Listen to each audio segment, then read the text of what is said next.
All right, I'm gonna go ahead and get us started. It's good to see y'all again. So today we have finance with Lori Nelson, who is CAF's Chief School Food Operations Officer. Some of you may have already been chatting with her about your capstones, and she'll also be at Scratchworks. So you'll have a few different times throughout the year to connect with Lori, and she's a great resource. Before we dive into finance, I do have quite a few updates to go over with you guys. The first one I'm very, very excited about. You may see a new face on this call. We have Meg on the call. And Meg, I'm realizing I don't know how to pronounce your last name, so I'm going to have you take that away. But Meg is joining the team as our multi-state workforce programs coordinator. So she's going to be supporting the fellowship with me. So you'll start getting lots of emails and just check-ins from her as well as we kind of onboard her into the fellowship program. And she's also going to be working on moving our pre-apprenticeship and apprenticeship into new states. So right now, the Healthy School Food Pathway program, as many of you may know, is currently in California, and we're piloting in Colorado, and we're hoping to move that out to new states. And we'll likely rely on you guys as some, friendly faces in those states when we do get your way. But I just want to give a little bit of background on Meg. She is newer to food systems and to school food, but she does have a workforce development background that we're really excited about. She's most recently served as training specialist for the Forest Service, so she's not new to supporting participants through virtual and in-person programs like the fellowship. So I'm going to let her introduce herself a little bit more. Awesome. Thank you so much for that. Hi, everyone. My name is Meg Netzel, like pretzel. That's how a lot of folks, I think, remember it. And I use she, her pronouns. I am based in Minnesota, which I know there's a few Minnesota neighbors in this fellowship. So I was really excited to see that. As Maddie mentioned, I most recently came from the Forest Service supporting leadership programs. And prior to that, I was in the sustainability and nonprofit sector. And I am really excited to join the Chef Ann Foundation. And help support the fellowship program. My mom was actually a K-12 school food worker throughout my whole years growing up, and she is my absolute hero, and I learned so much from watching her in that role. And it just instilled a deep value in me for school food and supporting school food professionals. So I am so excited to be here. Some fun facts about me is being in Minnesota. It's a good thing that I love the snow and the cold. One of my favorite activities is ice climbing, but I also really enjoy cross-country skiing and downhill skiing and snowshoeing. So I love winter activities, but I am really excited to get to know each of you more and work with you more throughout the rest of the fellowship. So thank you for having me. Yes, so happy you're here, Meg. If you guys would want to put like your name, your position, your district, where you're based in the chat, I think that would be really nice for Meg to be able to like put some information to your faces as well.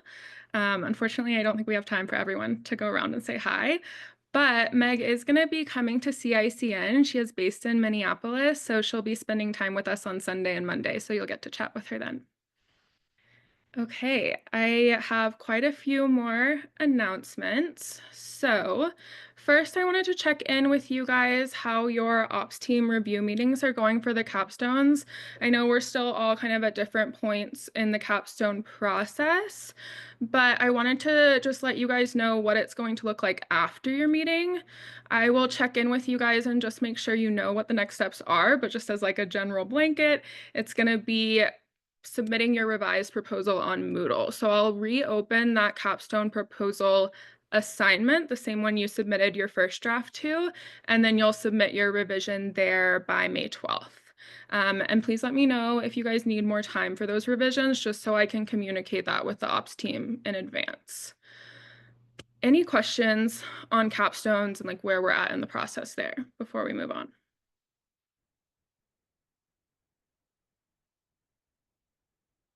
Okay. I'm going to take that as no questions. You guys know where to find me. Um, which actually brings up something I forgot to mention with Meg. Um, I would love for you guys to please start using the fellowship email exclusively. I know sometimes we like text or you email my Chef Ann email directly, which was fine before, but now that we have, you know, 2 team members dedicated to the program, it's going to be easiest if you direct everything, unless it's like an emergency and you need to call me or whatever it may be, or it's a private communication. You can direct everything to the fellowship at chefannfoundation.org inbox, and we'll be able to manage our communications better that way. Okay, and then my last announcements are about CICN and Scratchworks. I've gotten a couple questions about hotel booking. So CAF will be booking all of your hotels. All of your hotels are booked through the dates that you submitted on your travel form, or if we've had a conversation since then, it's been updated. If you feel like you might have a double booking, or if you like canceled your booking and you want to check in with me about it, or if anything funky is going on with the hotel, please email me and I will just check in with our contact. But you guys are all set based on what I have in the travel form. Okay, and then another update on Scratchworks is we will be having a CAF and fellowship happy hour on Wednesday.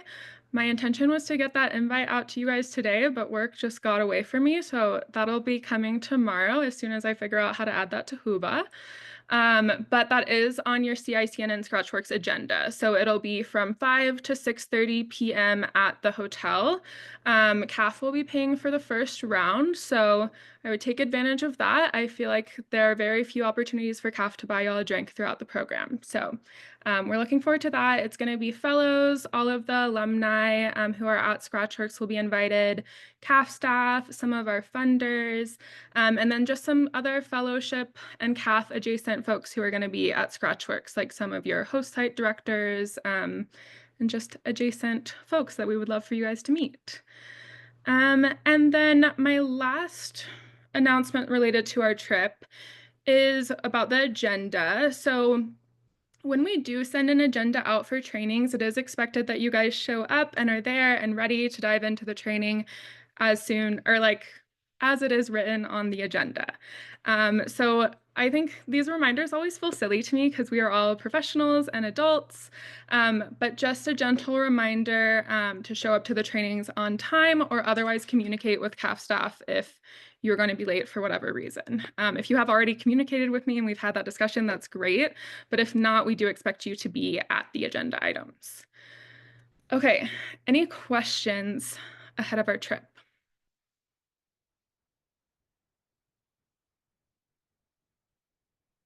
Okay. I'm gonna, oh, and perfect timing. I don't know if you guys can hear my dogs barking in the background, but I'm gonna pass this off to Lori now. All right. Hi, everybody. I'm going to work on sharing my screen and see how that goes. All right. Can you all see my screen? Give me a thumbs up if you can see it. All right. Okay. First off, who's excited to talk about school food finance? Anybody? Come on. Okay, I see. Okay, thumbs up, thumbs down. I get it. So finance is, I think, one of those topics that can be incredibly intimidating. I know it was for me when I was first starting out. So I want you all to know this is, you know, a safe space. Please ask any question that you can think of that you want to ask. So no question is a silly question. I'll do my best to answer it. If it's something that I don't know, we'll research it together and we'll learn together. So this really is meant to be an opportunity to learn about school food finance and increase, you know, your literacy in that area. Because as we'll get into a little bit further on in this course, just having that financial literacy in this area really can improve your entire program and give you the freedom you need to make some really important decisions that are really impactful for school food finance. Okay, So today's agenda, we are going to create a common understanding of the importance of budgeting, and we'll review really three main data sets for food service budgets. We'll talk about food service budgets, we'll talk about meal counts, we'll discuss food costs, we'll discuss labor costs, and then we'll really kind of just hit a little bit on developing and managing a budget, and then the majority of that work will happen in our second session, which is just a few weeks from now. So in preparation for this session, you were asked to gather a lot of information. I hope that some of you were able to get that, but if you weren't, I completely understand. I know that one of the hardships of school food finance really is access to the information in a timely manner. So I totally get it. If you weren't able to get that information, we provided some stuff that you can use that I think will be helpful. So holistically in this class, we'll use the information during work time, both this evening and into the next session. This will help you familiarize with what we call the master assessment spreadsheet. And it's a really significantly large spreadsheet, but it can help you budget for your programs. We also asked you to read the finance section of a report, and that will help add, I think, a little bit of context to our session today. And lastly, I provided a few documents that I thought would be really helpful for you all to see. We've got a statement of activities and then a food cost tracker. As we move through this course, I'll reference some of these sheets and the tools that Chef Ann Foundation has to help you track your finances. But I think really the message that I want to convey here is, we have several tools, but there's really no right or wrong way to track school food finance or finance in general. You want to track it the way that works best for your brain. The food cost tracker that I provided to you, that was a spreadsheet that I used at my last school, and that's just how I chose to set up and track the information, but there are probably 25 different ways you could set up and track that same information. It's just what worked best for me. I think the real message that I want to share with you today, and I said this a couple minutes ago, is that finance can be really intimidating. But you certainly don't have to be an accountant to understand what the basic fundamentals are. And again, once you gain financial literacy in your program, it really allows you to have the conversations with the confidence that you need to help push your program forward. Okay. So a little bit about me. I am an executive chef by trade. I spent 10 years as the senior child nutrition director with KIPP Texas. I met several of you a few weeks ago as you visited KIPP on your travels. While I was at KIPP, we were a district of 59 schools at that time, and we educated about 39,000 students. Our schools operated in the 4 major metropolitan areas of Houston, Dallas, San Antonio, and Austin. And we had some schools managed by a food management company, and then other schools we self-operated where, we made our recipes and source local ingredients. So kind of have an understanding of what it really means to function within kind of the full continuum of school food, if you will.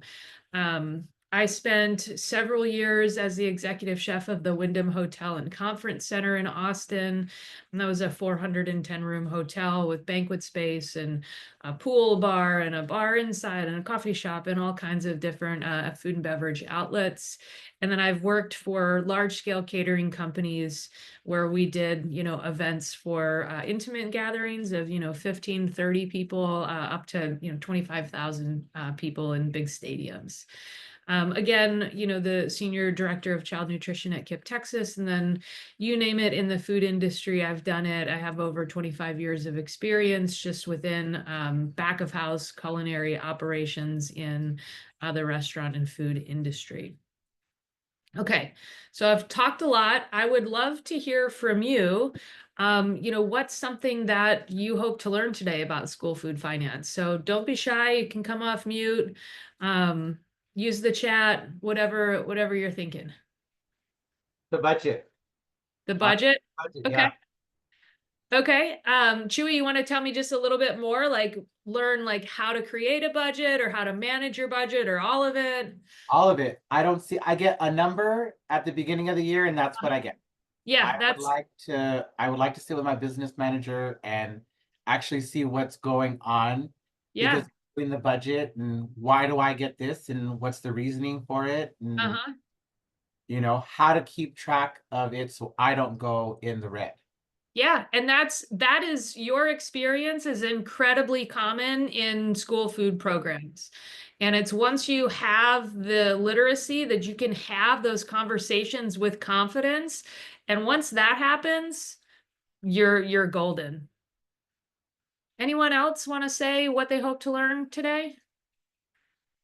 It looks like Jamie says a simpler way to monitor the budget. Okay, we'll get into that for sure. See, Alexa says I manage plate costs, so interested to learn about meals per labor hour. Great. Anyone else? For me, it's just confirmation that this is a penny business. Yeah. A penny makes a huge difference when you're serving 100,000 meals. Oh my gosh. So just confirmation that every cent counts and it's important to manage it. Yep, it sure does. You're exactly right. Patience wants to learn how to get access. Yeah, patience. Sometimes that's the hardest thing. A lot of people, want to be the gatekeepers of information, and some of it has to do with, maybe feeling threatened for their job if somebody knows how to do it, or, there's all kinds of different scenarios, but you're right. Getting access to that information is a real big step. All right, a way to track food costs by each site. Yep, that's a great thing. Let's see, Patience says my CFO is next to me, so I'm on here. All right, great. All right, anyone else? Rob, yeah. So when we were in Minneapolis, we asked some of these questions with their finance person, who was great. I just wanted to stress that I look at this budget as something that changes daily, Yeah. weekly, monthly, yearly, and Sure that does. all of our accounts are revolving accounts. So I'm having a battle with my district right now. Yes, I want to have a budget, but there are also things that change in terms of you're rolling money over from the previous years to the next year, and that it's hard to really set it in stone like a bucket of money that's given to you and that's all you have to spend. So it really educating the business office about how our accounts work based on participation, and that changes, like I said, on a continuing basis. Yeah, 100%. All right. So in thinking about you all and you did great. So it was my hope that as we're talking about what you want to learn, you would identify and uncover some of the obstacles to managing school food finance. Any obstacles that we didn't mention that anyone wants to call out? What are your financial challenges? So we talked a little bit about access to the information. Maggie, yeah. Sorry. I think it kind of goes along with what Rob's saying is like, even when it comes down to procurement, right? On like, we can't procure things the same way, or whenever we are doing a reno, we can't pay for the floor tiles or just kind of the best way to communicate it to others in our language where they understand. Yeah, exactly. And communication is key. And I can tell you when you're working with federal dollars, there's like a level of nervousness that people have of, wanting to make sure they're following those regulations. And I've heard people say, well, you can pay for it with child nutrition money as long as you flip your building upside down and you shake it and it can fall out. Anything that doesn't fall out that's attached to the structure, you can't pay for it. So there's certain analogies that you can use in situations where, that might help people kind of grasp that. Any other challenges that you're experiencing or considering with finance here?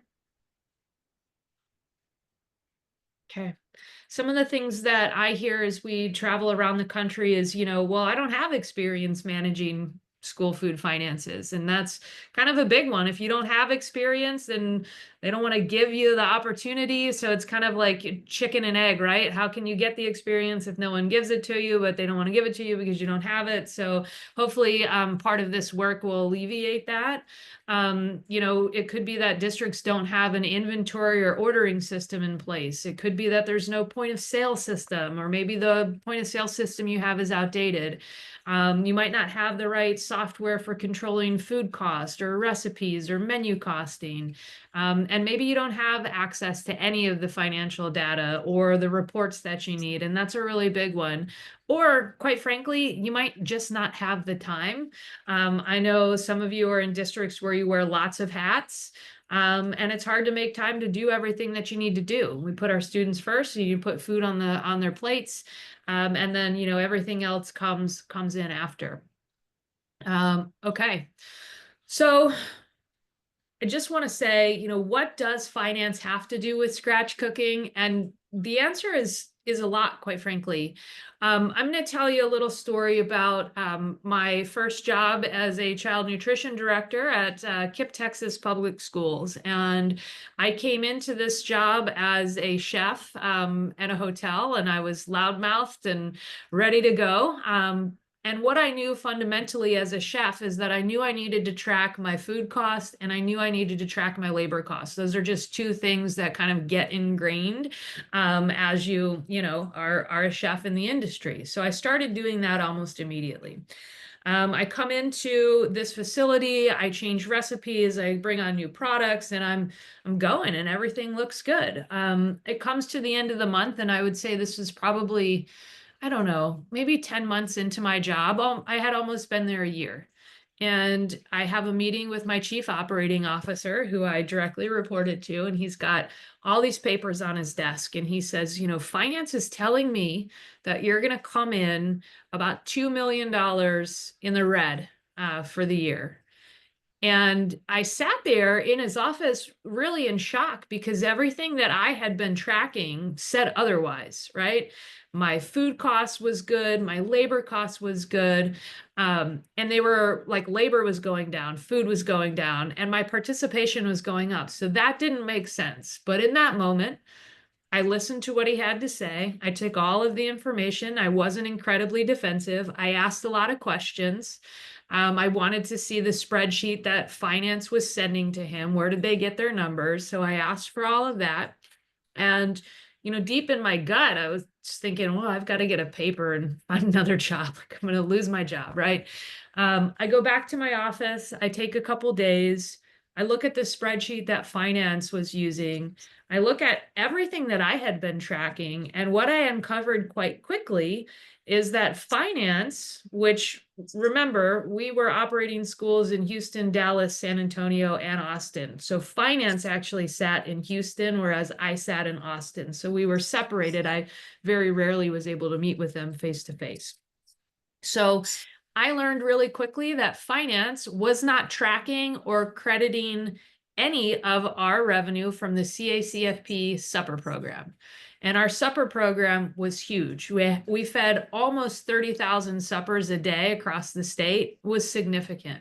Yeah. So I found that out really, really quickly. I run into my boss's office and I'm like, look, this is what's missing. I don't know where this money is, but it is what's missing. And for those of you that operate supper, you know that reimbursement is very similar to a lunch. I mean, it's significant. So what turned out to be, where finance thought we were negative $2 million, we were we were positive in the black, almost the same amount, 2 million and some change. And it was in that moment that I could have the conversation with my boss. I showed him what I was using to track the information, and he took it to finance. And from that moment on, I had the credibility or the financial literacy within KIPP Texas to have the conversations, or at least have a seat at the table with finance, with all of operations, to make the decisions, or to at least plead my case, right? The numbers just didn't make sense. And I say this, and I tell you this story to tell you that you know, when you know your numbers, you really have the freedom to plan for your program sustainability. You can have the hard conversations, just like the one I shared with you from my time at KIPP. You really have the ability to be proactive in your approach to changing the things that you want to change, rather than just like fighting every single fire that pops up. So I encourage you all to start tracking anything you can and go from there. Okay, so financial data and its sources. First and foremost, you know, as I said, in order to be able to effectively manage your food service operation, however large or small, you have to have access to all of the data and you have to have it gathered together in one place. Some districts have this information at their fingertips through financial software or back of house software. Other districts might have this at a centralized location, and maybe the food service department has to request the information. You know, others could have a paper or a manual process to gather all this information together. And I think regardless of how you have to attain the data, it's really essential to guide in projecting your revenues and your expenses so that you can inform the budget. You can at least kind of figure out roundabout where you might sit. And for those districts who get this information from your business office, it's really essential to meet with them on a regular basis, perhaps monthly, just to stay in touch about your numbers and your data. I'm not sure, I think it might have been Robert who said it earlier, but it's a moving target and things can change. You can have a couple field trips, or maybe they ordered sack lunches and they didn't pick them up. And you have that happens, you know, 4 or 5 times over the course of a couple months, and it's going to impact your budget. So over the course of the next several slides, we'll really talk in depth about food cost, labor costs, other costs, and revenue. And together they really make up your entire budget. And just a reminder, please stop me as I'm talking. If you have questions, raise your hand, come off mute. We're all friends here. Okay. So what tools and resources are available as you consider tracking your financial data? You really have to talk with your district finance officer, your CBO. You have to look at your financial software with your CBO if you can. Some of that could be available in your point of sale software. That's in terms of like meal counts, your sales data. Your back of house software will give you your inventory. It gives you your purchasing information. That handles all your production records and your menu planning. And then the good old spreadsheet. So let's do like a show of hands, or come off mute, or use the chat. So spreadsheets can be used to track all kinds of things, right? I use them to track my vacation expenses, just so I know how much it costs if I want to rebook something, right? Even making chore charts for my kids. So scale of 1 to 5, how comfortable are you with spreadsheets? Let's see, a 1 means you're not friends, you're not comfortable at all, you're enemies. And then 5 means you are best friends and you love spreadsheets. Let's see. All right, we've got, okay,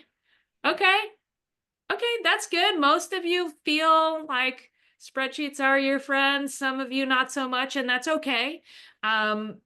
During this course, we'll have a little bit of work time within a really large spreadsheet. And for those of you who are not friends with spreadsheets, I'll teach you just a couple like quick tips to navigate a spreadsheet, and really easy formulas that you may not know that have been lifesavers to me. So don't be intimidated. We're here to help. And hopefully by the end of this, you'll love spreadsheets as much as I do. Okay. So we talked about the spreadsheet a little bit. Spreadsheets really can be used to track all kinds of things. You've got budget tracking on your profit and loss statement. You've got food cost tracking. You can use it to track revenue calculations. You can use it to track your position control.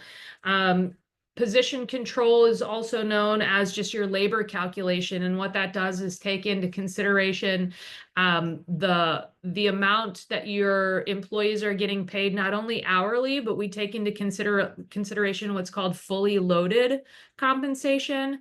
Fully loaded compensation is everything. That's, you know, your benefits, your retirement, your taxes, all of that sort of stuff. So if you pay, you know, if your employees are making $15 an hour, $20 an hour, their fully loaded compensation is more than that. And that's what you need to consider or factor in as you start building your budget and tracking it. Okay. Any questions so far?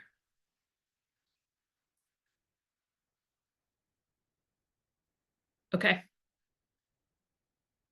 All right, so the three main data sets of building a budget, these are the numbers you need to know. You need to know your meal counts, you need to know your food cost, and you need to know what I just spoke about. That's your position control or your labor cost. These together make up the pillars of school food finance. You know, we have covered the data sources, we've covered the resources and the tools associated with your finances, and we'll discuss in depth each of these pillars of school food finance. So if you look at the first pillar, that's revenue. The next three, food cost, labor cost, and other costs, those make up collectively what we call expenditures. And we'll go through each of the pillars to understand each area so that you can come up with the most up-to-date and accurate information to help inform your budget. The first one we're going to talk about is revenue. Accurately predicting your revenue is a really great place to start with formulating your budget. You have to know how much money you have to spend, and how much money you have to spend is how much money you're going to make. You'll spend that money on food, you'll spend that money on labor, and you'll spend it on other costs. And that'll help you use your money to the fullest capacity. So consider if you under forecast your revenue, you could end up with a surplus of money at the end of the year. And you may consider that great, like, oh, we've got extra money. That's awesome. And it is. But how much cooler is it if you plan for that surplus and you already know what you want to buy?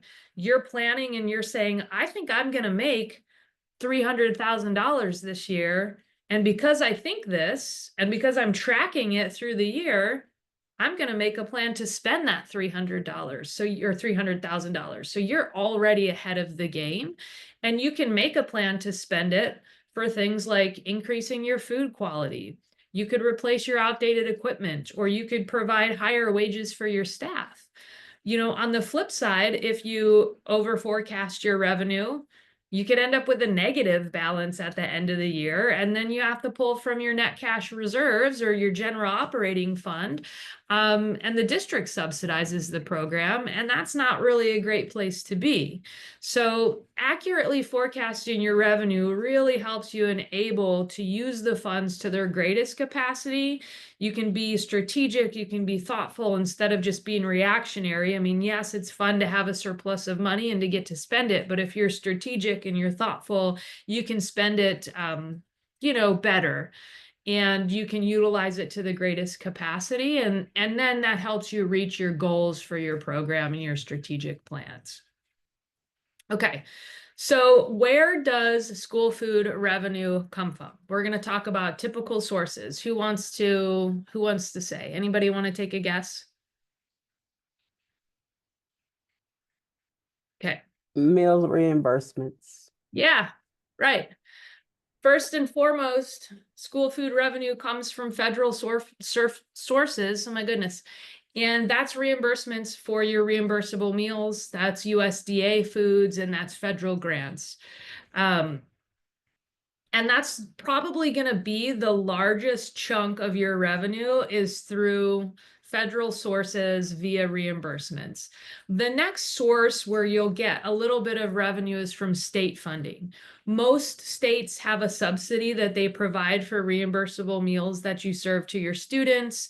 You know, if you're in California or you operate Healthy Meals for All, the state is subsidizing the difference between your free and paid meals.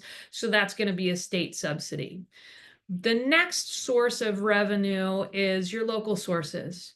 Local sources of revenue include cash sales, that could be through adults, through visitors, as well as revenues from paid students or reduced price reimbursable meals. Additionally, that's cash received from any a la carte sales you might have or any interest that you might accrue on dollars you have in the bank. Those are all local sources and they're pretty minimal. And then finally, there's other sources of revenue in the school food program.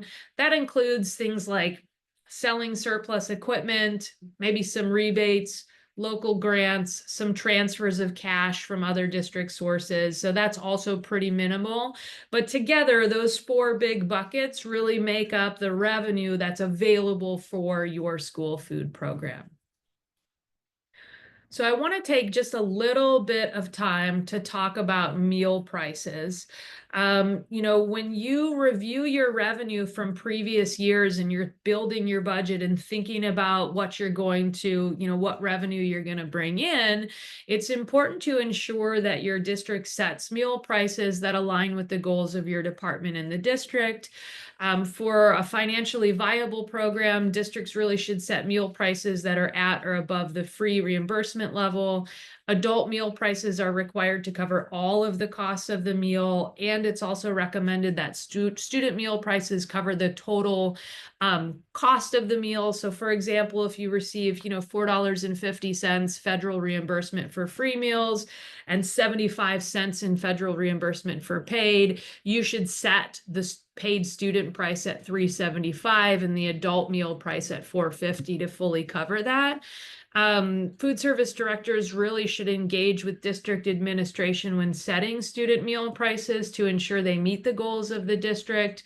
There's also the paid lunch equity tool. That's a tool that I just use by default, even when I didn't have to, because I thought it was just incredibly helpful. You plug in your previous year's lunches, your cost, and all of that sort of stuff, and it kind of spits out what you should be charging. That tool is really good for determining meal prices, and depending on the state that you operate in and the account balance of your food service fund, you might be required to increase your meal prices, and you may also be exempt from increasing meal prices. You should work with your state to determine, your required option for your increases each year. One of the things that was really difficult for me when I was a director is we were CEP, but we weren't 100% CEP because we're opening new school districts, which means we have to charge certain schools and other schools got, meals for free. We had siblings that would go to one school that was free and siblings that would have to be paid. So having those conversations with your parents in your district can be, I don't want to say a touchy subject, but it's definitely something you should consider as you are thinking through what your meal prices will be. And I think it's good to give them a long runway and think about, if you need to increase your meal prices by 15 cents or 25 cents total, think about what it will feel like to just increase it 25 cents for 1 year and be good, or does it feel better to increase it by 10 cents the first year and then 10 cents the second year and then 5 cents the third year? So you can do all of those sort of things, but you do want to consider the implications that it could have on your families. Okay, so we talked about the revenue coming in from federal reimbursements, and the main thing that you need to know is that your reimbursements come in and they are heavily, heavily grounded on your counting and claiming procedures. You have to accurately count and claim your reimbursable meals. And someone said earlier, pennies make a big deal, and even one lunch that you miss every single day times the 180 days that you're in school can make a big deal. So make sure your counting and claiming systems are accurate, and I would set up a system to audit those processes as much as possible. Some districts have a point of sale system. That's where students can scan their badges. They can enter meal PIN numbers. There's even biometrics where, they can put their fingerprint in. But really that system allows them to track meal participation. Other districts might use rosters. You might use tally sheets or other manual methods of tracking meals. And I think regardless of how you choose to track meals, the main message here is that it's really essential for accurate counting and claiming to have a system in place. And in addition to having a system in place, it's really important to review and monitor that participation. I'd like to hear a little bit from you all of how you track your meal counts currently. Anybody want to come off mute and share? We have a POS system. So it's POS system? Okay, great. The kids type in their numbers or scan their cards. Okay, great. Clickers and trays. Okay. POS. All right. I used Titan at my old district tally sheet. Okay. And what are your systems of making sure your POS is accurately counting? Do you run your edit check on a weekly basis, on a monthly basis? Talk to me a little bit about how that looks in your district or what that looks like. Edit check daily, count of trays, daily edit check. Great. Yeah. Okay. Great. Well, you all are doing all of the right things that you need to do to make sure that your systems are counting and claiming in an accurate way. And my previous district, I learned very quickly during testing of our high schools that the attendance codes teachers were using during third period when they were testing triggered that students were absent, and we were feeding them in the cafeteria. So our edit checks were like off the wall, right? And our high schools are, 1,000 kids or more, and we're feeding these students, but they're marked as absent. And it took me forever to figure it out, but our system of the daily edit checks was flagging it. So I knew immediately that something wasn't right. And I had to have multiple conversations with many different people to say, look, this is a problem.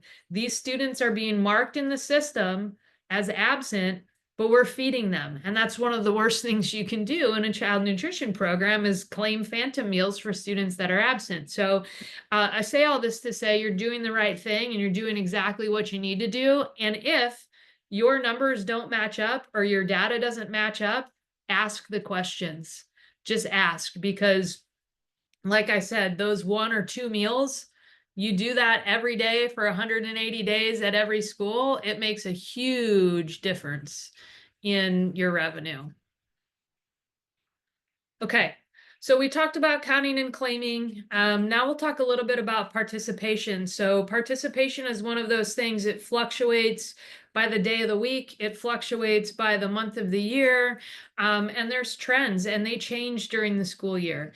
What you want to think about is you want to ask yourself some questions to really determine if your meal counts are accurate. Like I said, there could be an issue with your counting and claiming procedures, or there could be a huge attendance coding issue. You don't know. So, like I said, once we flagged those grades and we reviewed everything with the attendance clerk, we were getting credit for those meals. But reviewing that and reconciling on a daily basis will really help you catch errors. We had to hunt for quite a while, and you might too, but some of the questions you want to ask yourself if your participation is way up or way down, think about, has your enrollment changed? Is your POS having trouble transmitting information? I had a point of sale computer. It was one computer. I don't know why. It would lose internet connectivity like 1,000 times a day. And I know that Titan goes to the cloud and I know all of that, but I swear when it was losing internet connectivity, I was losing like the 1 or 2 meals that were going through when that connectivity was being lost. And I argued with everybody, but my point is to, if you know your participation, you know your numbers, and you ask yourself the questions, you'll get to the answer you need to get. You should think about, has your eligibility demographics changed? What's the student feedback on the menu? Has the bus schedule changed, or the bell schedule, or has the school changed the recess time and didn't tell you? Has anybody experienced any issues like that? What kind of issues have you experienced out of curiosity? What was what was the issue? Maggie, yeah. We had an issue where we do daycare at the same Okay. site as pre-K. And the manager, bless her heart, was billing the pre-K like as if for catering, but then also putting those, because we create a production record for it. So she was also putting those numbers in Yeah. being claimed. So we overclaimed like 60 kids a Mhm. day for like 3 months straight before it was Yeah. caught. Yeah. Yeah. See? PDA was not happy with us. Yeah, I bet. I Yeah. bet not. Yeah. Right. Anyone else?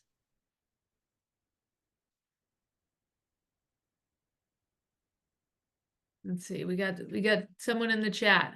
Last year's transaction was delayed. Do you want to tell us a little bit more about it? Sure. For the first couple months, we're talking about months, Titan couldn't keep up the pace and they were understaffed. That was the excuse that they used. And we were calling every day support. Transactions were delaying the system. We didn't see anything populating the POS. We had a lot of lag. So we were definitely crossing information. We were using like a tally sheet. We were using the worksheet for the plan number. We were counting all the leftovers. It was not fun. Yeah, I bet not. But I'm glad you did that, and I'm glad you flagged it, and we're starting to dig in and ask yourself the questions because they make a huge difference. All right, let's see what else we got. Same issues with Titan. Yeah, I heard Titan had a lot of issues at the start of this school year. Titan lost the whole month of September. Oh no. Were you able to get it? What'd you do?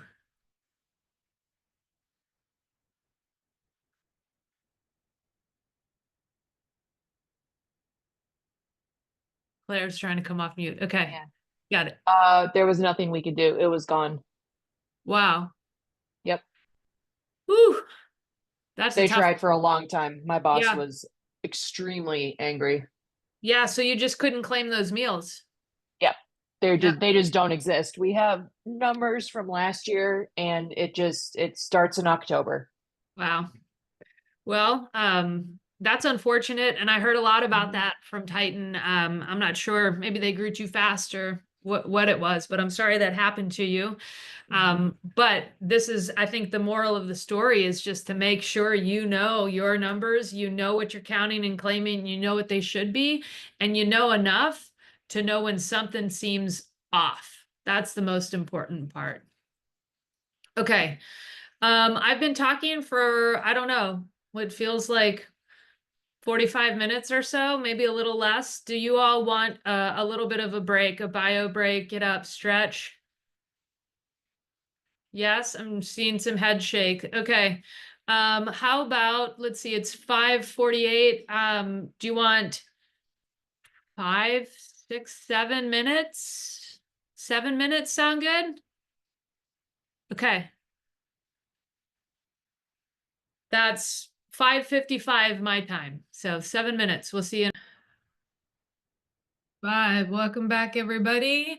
I hope you enjoyed just a little time away. Got up, got to move around a little bit, because now we're going to talk about the first pillar of school food finance is food cost and expenditures. So it's really important to understand your district and the department expenditure strategies, your strategic plans when developing each of the expenditures that we're going to talk about. And over the next several slides, we're going to review each of the pillars of expenditures, including food cost, labor cost, and your other costs. So there are state and federal guidelines for what a school food service department can spend money on. You all know that. It's really important to note that school nutrition program funds cannot be used for expenditures that are not directly related to the operation or the improvement of your school nutrition program. Some of you might work in districts who some folks will argue otherwise, but those are the regulations. All expenditures have to be reasonable. They have to be necessary for the department. So we'll talk about labor costs. Labor costs are associated with staffing. That's your salaries, your wages, your benefits, your payroll taxes, your food costs in that pillar, and your supply costs. These are defined as costs that a district incurs to prepare and serve school meals. That includes all of the food, all of the disposable items that are used during your preparation and your service. At Chef Ann Foundation, we really recommend your total labor costs to be somewhere between 45 and 55% of your total revenue, and your food costs to be between 40 and 50% of your total revenue. I would love to know if anyone on this call knows currently, do you know your food cost or do you know your labor cost? What are you currently running? Anybody? Lori, I have a question for you. I Yep. just looked at mine and I'm curious about how do you count the value of commodity foods in your food costs or not? That's a great question, and one that we get quite a bit. So the way I was taught is that your commodities should be counted as a wash. You should count them as both a revenue and an expense, but you need to have them there, right? Like you have to have them because you're spending money on them. You have to, draw down and spend for your delivery that you're paying, right? And you need to track it as a revenue, whatever that amount is on a monthly basis, and then track it as an expenditure. So it should zero out. Does that make sense? I have always been trained to keep commodities separate in every capacity. Well, I just, as a fluke yesterday, looked at mine and I thought it was wrong because I'm registering 39.5% for food costs. And I thought there's no way, that's so low. Yeah. So I feel like I'm doing something wrong, but you might not be. I mean, what that shows you is you've got a little bit of wiggle room to buy, maybe a product that's more values aligned. You can bring in a different product. So, and I think again, going back to like knowing your numbers and knowing your data, just the fact that you're at 39% and you're like, is that right? Like something seems off and you're trying to connect commodity. Go back and make sure that your commodity is calculating as a wash and it's not impacting your food cost one way or another, just to make sure. So it's a good thing to flag. One of the things I really like about finance and data in general is that it doesn't lie. It's kind of like a fun problem solve or a little adventure to go figure out. So I encourage you to just dig a little deeper and see what might be causing that. And if you feel good about everything after you look at it, you're at 39%, then you've got the room to make some pretty cool changes if you want. Great. Claire, 44%, that's your labor cost right now? It's good. Okay, Rob, yeah. So I hear what you're saying about the commodities, and this will be the first year in the district I'm in putting together this budget because they've done some crazy stuff. But so right now they are counting commodities as revenue. Okay. So we'll see how that works out in terms of going against what you're not buying, I guess, and what you're buying. So right now my percentages are food salaries 49%, food 34%, non-food 6.5%, and then health and benefits 10%. So I'm trying to break it out by all these different categories to really get a sense. But I'm with what Laurie was saying, like, my food cost looks really low, and that could be the entitlement coming out of it. So maybe it's more like 40%. If but I won't know to this year. Yeah, if you're just counting food costs one way, or not food costs, if you're just counting your commodity one way and not the other, it can give you the impression that your food cost is lower than it actually is. So just make sure that you're tracking it. It sounds like you've got all the data points that you need. I would recommend rolling up your two. You've got the health and benefits listed separately. It's okay to track them separately, but I would, roll that up into your total labor costs as well. Well, the reason why I do that is I separate that for the union contract negotiations. Good. just so that they understand like what the department is paying for. Sure. And then there's a percentage that the district pays too, but this is what the food service department pays, about 10%, I guess. Great. Yeah, that's a really important number to know, and I'm glad you're tracking it, because again, going back to that financial literacy and having those conversations with confidence, the fact that you know that you can sit at a table and say that, you're good. You can have the conversations that you need and those negotiations that are really important. So nice work there. Okay, finally, we've got some other costs that are allowable within a food service program. These are things like large equipment, small wares, some utility costs, contracted services, office supplies, employee appreciation, some indirect costs. So kind of the little bells and whistles or things associated with operating your program. And there are really a lot of different ways, that you can appreciate your employees. So don't forget that when you're budgeting and you're thinking about different expenditures, appreciate your employees. It can go a long way. Okay. We're talking about food costs. So as I mentioned before, on average, your food cost typically makes up somewhere between 40–50% of the budget, give or take. It can change really rapidly and unexpectedly, so monitoring that is extremely important. Over the next few slides, we'll talk about some factors that you should think through that can really impact your food cost if you're having an issue there, whether it's high or low. So we talked about who knows their current food costs. I'm glad that some of you do. The simple calculation for food cost really is your beginning inventory plus any purchases, plus or minus any transfers in and out, minus your ending inventory equals your food costs. Does anybody want to come off mute and take a stab at telling the group or explaining why it's important to count inventory in your food cost? Because it has a value until you use it. Yeah, exactly. You're 100% right. And oftentimes we'll go into districts and we're not taking inventory and we're not putting a dollar value there. And you can explain it by saying, you've spent the money on the food, so the money's gone, but you haven't received the money for the food yet. So if you don't count that, then your food cost is going to look high. You didn't get the money for it. So it really benefits you long-term to count the products on the shelf. Consider that as stacks of money on the shelf.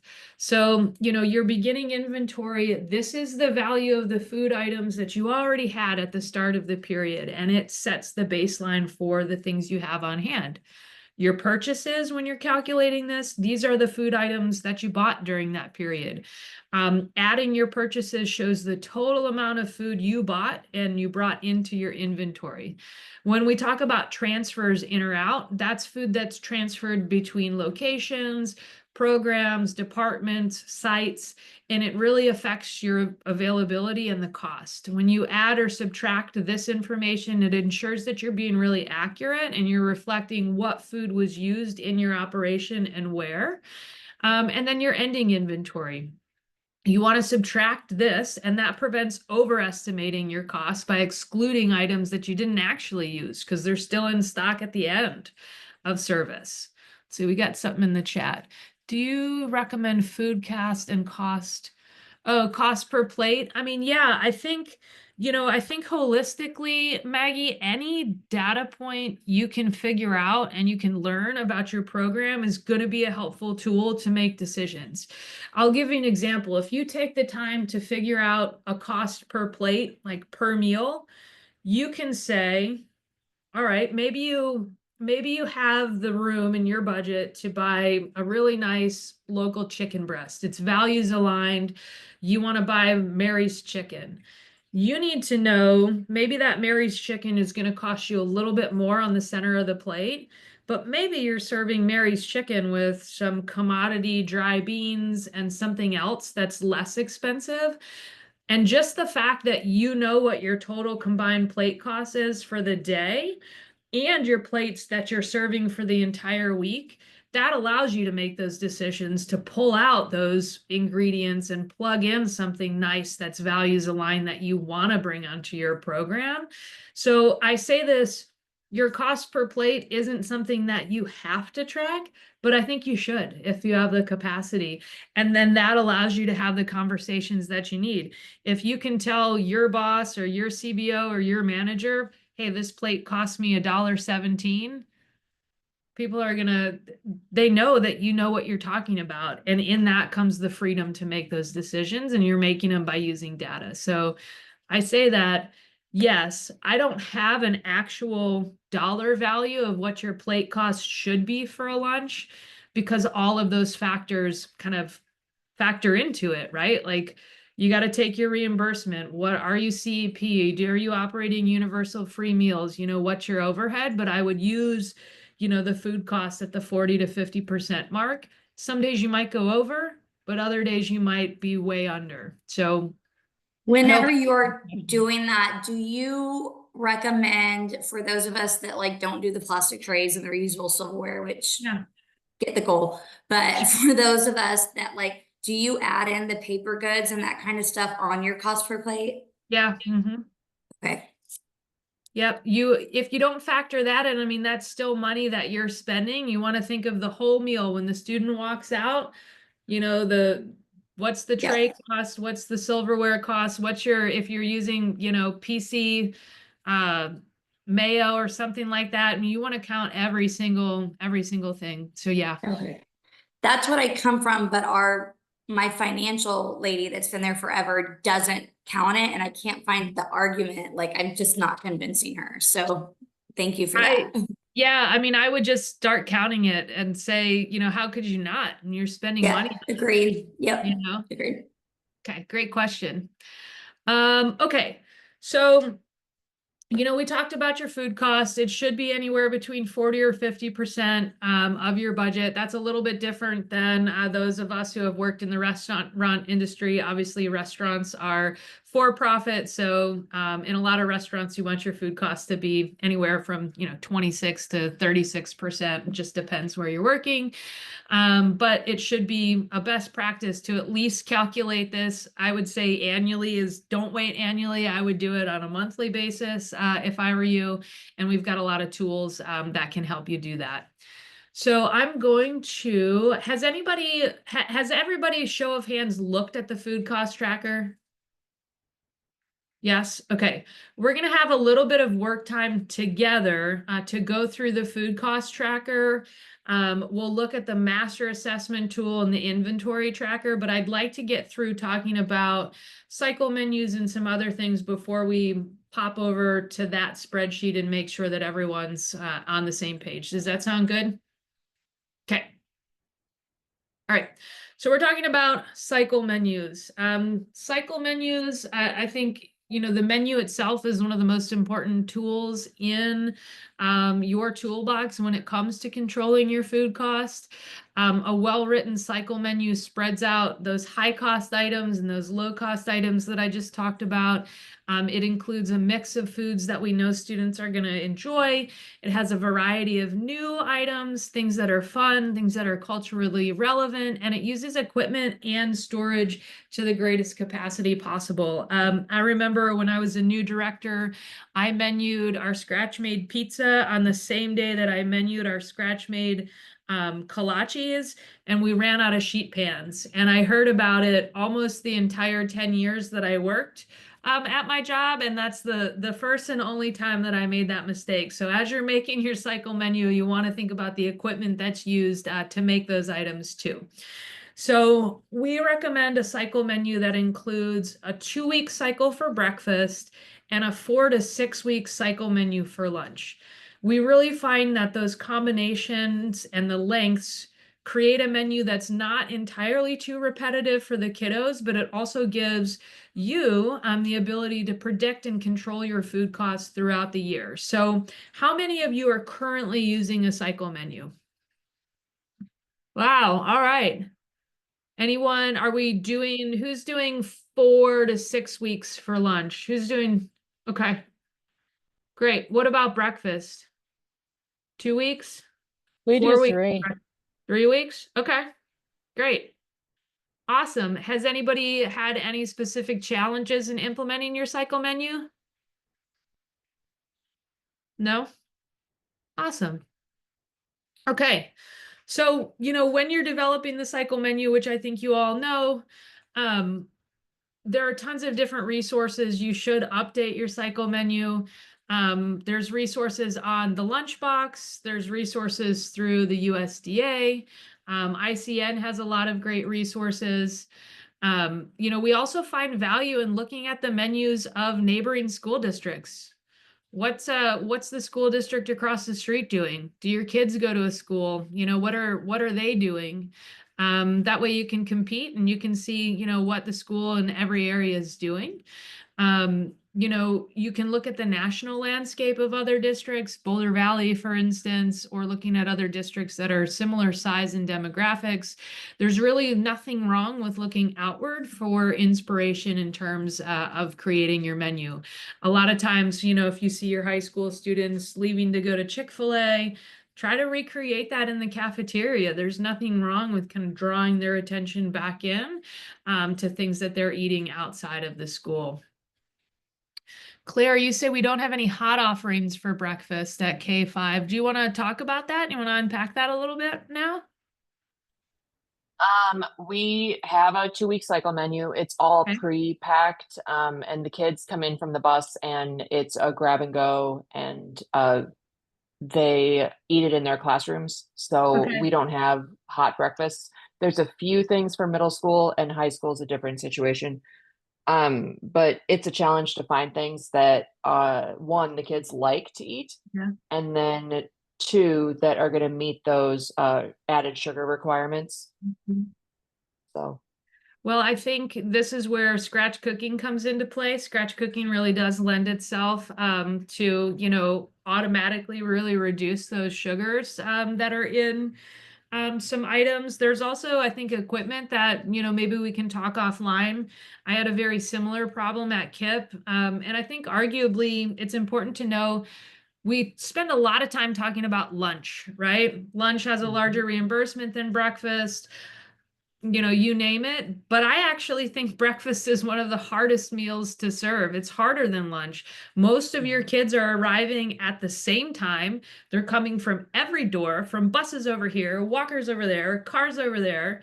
And it's really difficult to get breakfast out the door. Oftentimes schools or administrators don't want to give up that classroom time, so they're coming before the bell, and it's really, really hard. So Claire, like you're saying, we've got to bring breakfast to the students. How do we do that? Well, we do it with tables, we do it with carts, we do it any way we can. So there's some equipment out there that I have familiarity with that I think might work to keep food hot for you. And there are a couple items that are okay for breakfast. But I think if you were to introduce some hot items, your participation would go up pretty quickly. well, we don't have the time and staff. There'd be 15 minutes to get 500 breakfasts hot, and we just don't have that. My original capstone was a scratch made breakfast that could be room temperature or cold, but that was nixed because Chef Ann doesn't like baking, I guess. Oh, that's so I'm not allowed to do that. Controversial subject. I know. Okay. I spent a lot of time on it. It was credited for K8 lunch and breakfast, and it was going to be great. But okay, yeah, we're thinking of other stuff now. Well, maybe we can talk more offline and think about your breakfast as we get deeper into the program. Sound good? Yeah. Okay. All right, so we talked a lot about cycle menus. We'll talk a little bit about controlling those costs in a cycle menu. So really, when it comes to controlling costs, we recommend focusing more on fewer options and executing them consistently to really ensure that you have excellent food quality and that your students are accepting these items, especially in the younger grades. To achieve this, we recommend 1 to 2 entree choices for breakfast and 2 to 3 entree choices for elementary lunch, and then 3 to 4 choices for secondary lunches. This is a really great time to think about how the makeup of those entree choices, how many of those items are plant forward, how many of them are culturally relevant, how many of you, how many tried and true dishes do you have? Do you have any new ideas for this year? And you want to think about when you're making that cycle menu, using similar ingredients for all of those different choices. You very rarely would you want to bring in, 5 ingredients that you're only using for one menu item one time it comes up on the cycle. You really want to capitalize on all of the items you're bringing in and use them in different areas. Finally, when you're looking at your menus from a district perspective, it's really important to help streamline that as much as possible. Like I said, serve those same items. Serve them across your entire district. So if you've got an entree choice for elementary, make that entree be for your secondary schools too, and then just add on it. So you're making one item and you're serving it across all of the grades. That really helps you, and it helps your vendors ensure that your orders are accurate and they're actually fulfilled. It could help decrease your pricing too with your vendors. If your volume is high enough, you've got a little bit of leverage to say, hey, can you give me a better price on these, bananas or whatever it is, because you're buying them consistently and they can count on that. And then also don't forget, we do recommend taking an all-year approach to cycle menus. Changing out your low-performing menu items mid-year is really a good practice too. Yeah, Lori. So my question, if we can wrap back around to breakfast. Now, I've got a really robust breakfast program, Breakfast After the Bell. We have a 3-week cycle. And so it's interesting because my kids get really burned out with 3 weeks. And so what we're trying to figure out is how to incorporate the hot for next year. I'll reach out to you separately to get some ideas of how to hot hold in some of our areas. We're trying to figure that out.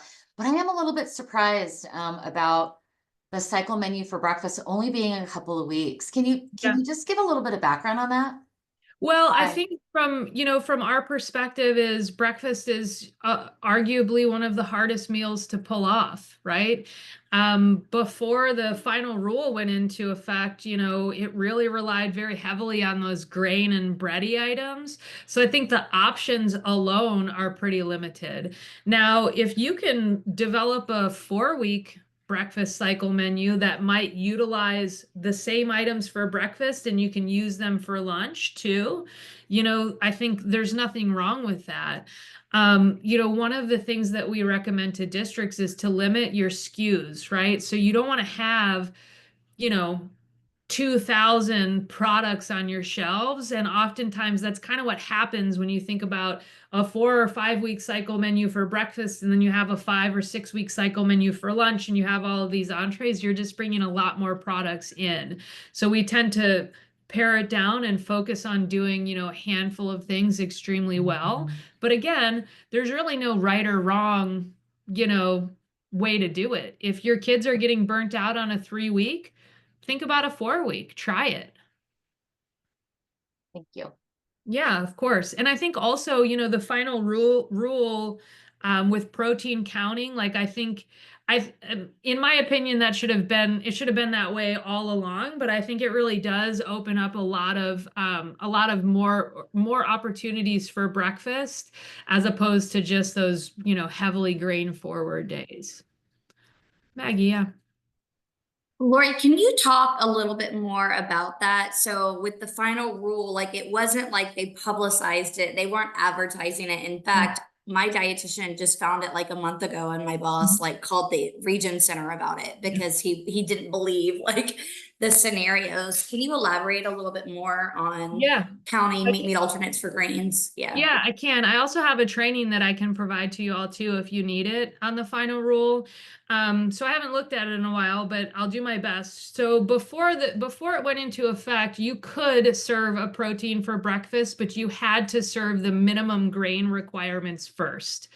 That essentially goes away. So you are able to offer a protein and you don't have to meet the minimum grain requirements first. So in summary, that's kind of what it is. But before, you could not serve a sausage with, your breakfast without a tortilla or a biscuit or something first, meeting that minimum requirement. So it opens up opportunity for eggs, yogurts, sausages, proteins of that nature to be more forward in the breakfast, and grains can take a little bit of a back seat.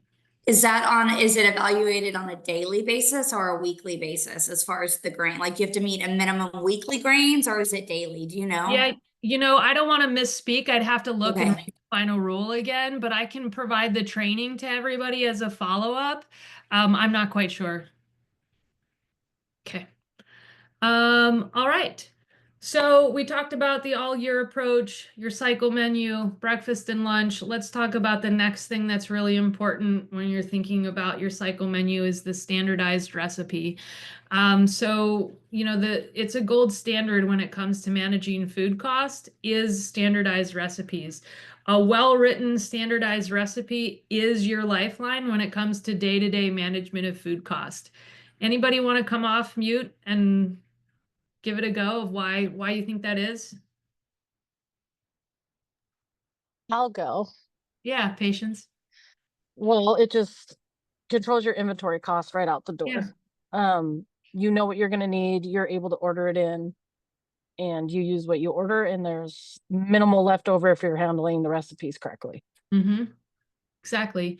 It provides a blueprint for your staff of exactly what to order, exactly how to prepare it. So if you gave 20 people a bell pepper and the only instruction was to dice this bell pepper, I guarantee you over half of them would cut the top and the bottom off the bell pepper and there'd be, half inch of waste on either side. So standardized recipes really get down into the nitty-gritty part of how to fabricate your vegetables and your products within the recipe. So when you're thinking about developing standardized recipes for your operations, look at the things on the screen, but your recipe should be written in weight when it's sensible. What we mean is, if you have raw chicken in your recipe, you'd list that in pounds. But if you're adding 1/4 teaspoon of salt to your seasoning blend for that chicken, you would want to list the salt in teaspoons, not in fractions of an ounce. So you want it to be really easily digestible for your staff. Your recipe should also include all the instructions for the preparation. Do not leave anything up for your staff to, think about, right? Don't say add a little bit of dressing. A little bit to one person could be a lot to another, so be very specific. You want to say a tablespoon, a 1/4 cup. So make sure you're explicitly saying what you want them to do. They should include all of the production instructions. That includes what utensil to use, how to store it before it gets cooked, how to store it after if there's leftovers, any food safety information for that item.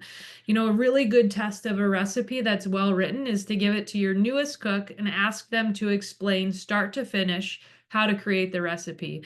If the outcome's not what you expected, then you need to rewrite the instructions. Recipes should also be food costed. You should know what that recipe costs you, and you should have a meal pattern analysis information on that recipe. You should know that that recipe is going to credit for 2 ounces MMA and a 1/2 cup of leafy greens or whatever it is. And they should be really easily scalable. We suggest creating a recipe for maybe 25 or 50 servings. That allows your kitchen staff to easily make multiple batches based on their forecast. Sometimes a recipe might make more sense to have it be per pan. If it's like a lasagna or a meatloaf, it may be, this recipe makes 2 pans or something like that, and that's okay too. And all of that will really help reduce your food waste. That's related to overproduction, and then that's just money going into the trash can. So it all comes back to school food finance. Okay, we'll talk a little bit about the world of USDA foods. We're not going to get too in depth.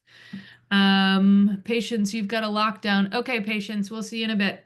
Okay, so we'll talk about USDA foods. So USDA foods calculation, your money that's allocated to you is your prior year's total reimbursement for NSLP meals served. That's multiplied by the federal assistance rate, which is determined by the USDA, and that's based on food index calculations. We really recommend maximizing both your brown box and your DoD fresh allocations. And that really helps make a positive impact on your menu and the food cost. Oftentimes we see school districts that spend a lot of time and effort diverting items to processing, and we really don't recommend that. The diverting things to processing has a whole kind of dirty underbelly associated with it between, the products and who's making money off of the products that you're diverting to them. When you're making the shift from heat and serve to products that, lend themselves to scratch cooked meals, DoD Fresh and Brown Box offer some quality ingredients at a low cost.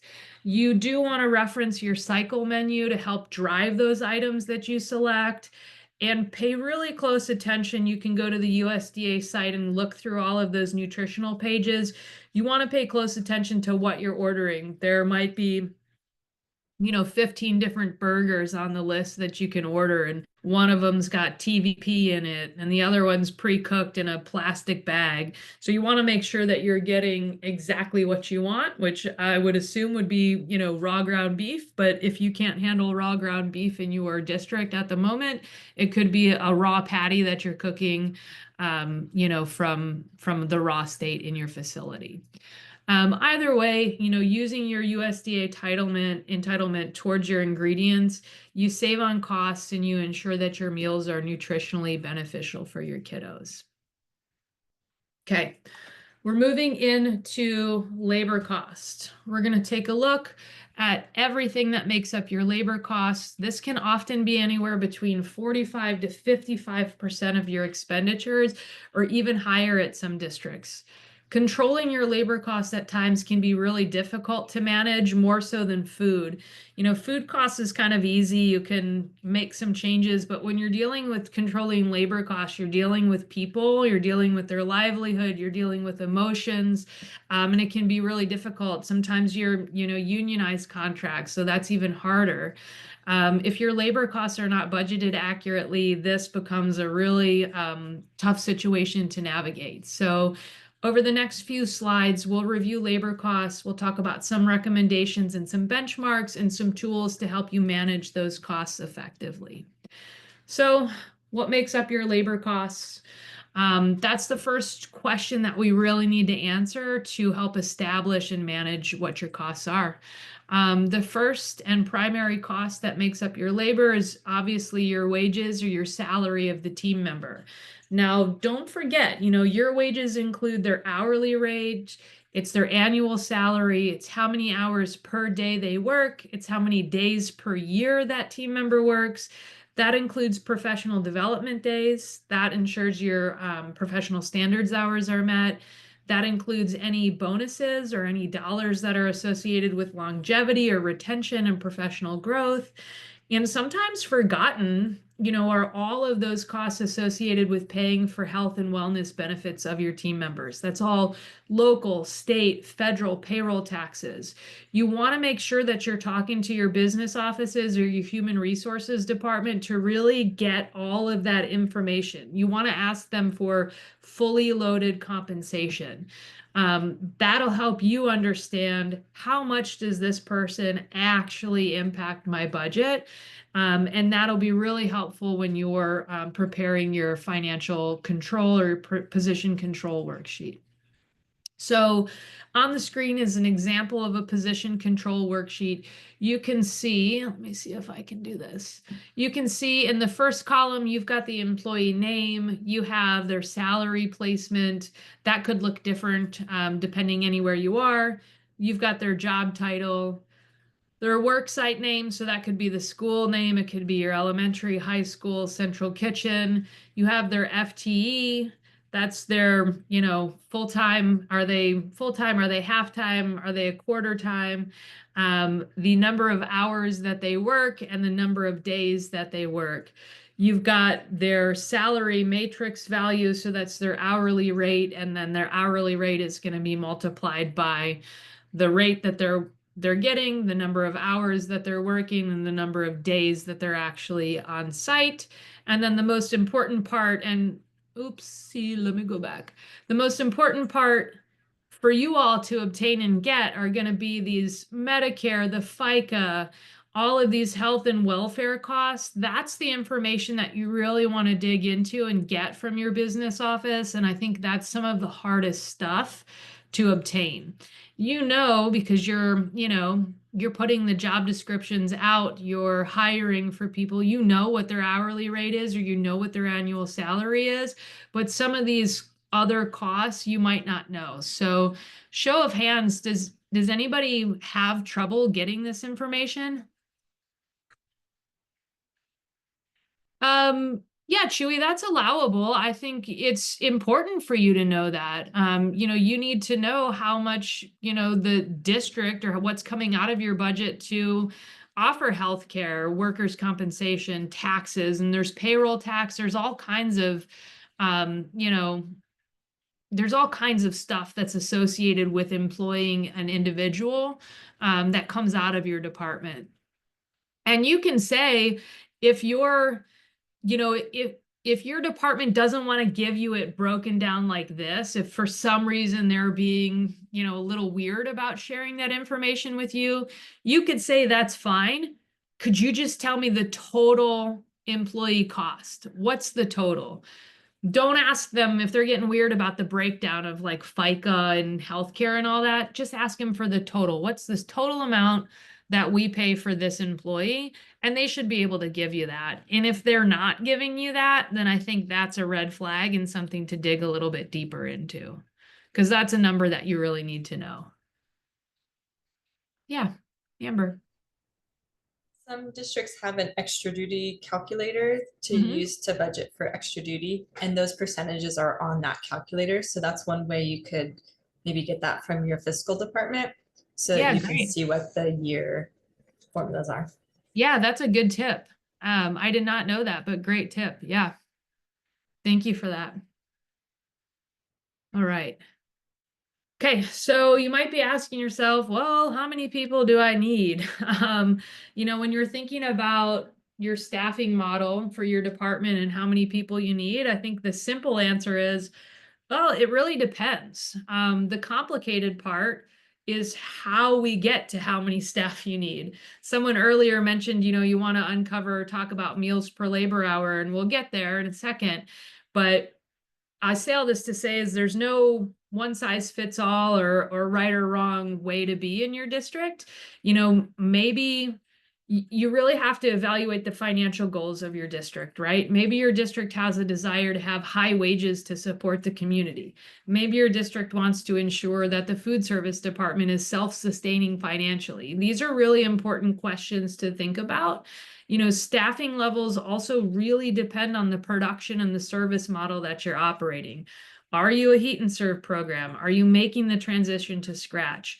Or are you a speed scratch program and you're working towards a fully scratch, you know, operation? Or maybe you're fully scratch already. And if you are, that's awesome. You know, do you have multiple serving lines? Or do you have crazy meal periods? One of my schools in my previous district, we converted a big Sam's Club building, and that building held 4 schools and it had only 1 cafeteria. So we served kids in that cafeteria from 10:30 to 2 every single day.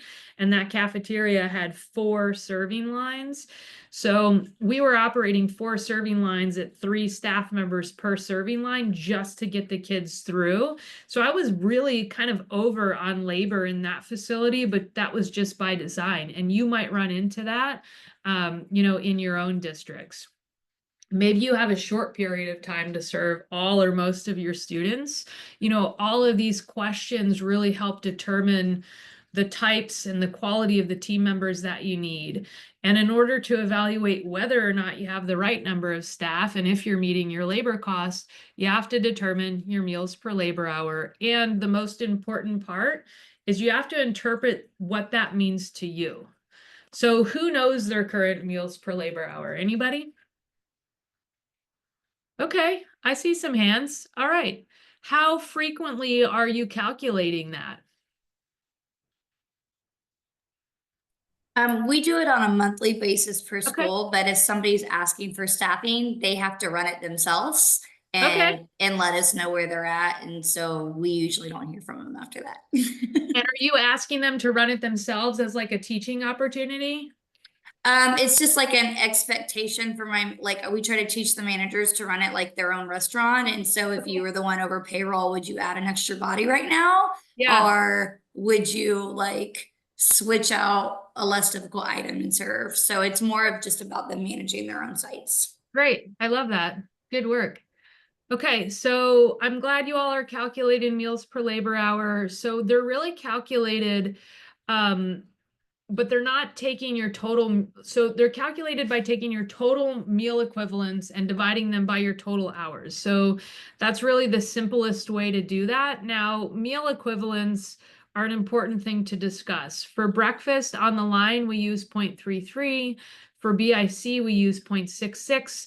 Lunch is always going to be 1-to-1. Snack is 0.25, and we don't ever count a la carte. We don't really want to include a la carte sales in your meals per labor hour calculations. That's because generally a la carte is working against districts that are working towards whole food scratch cook model. You know, additionally, because most a la carte items are prepackaged, you know, they're simple inventory items. Giving labor credit to them feels a little bit unnecessary. You could argue if you've got a robust a la carte program and you're making scratch made hummus and you're, you know, packing it with fresh veggies and all of those things, you could argue to credit a la carte, maybe something like 0.25, but we find it to be a good rule of thumb to say no for a la carte calculations. Okay, so you can see on the right here, there are general meal per labor hour targets if you're a self-prep site or if you're doing consolidated production.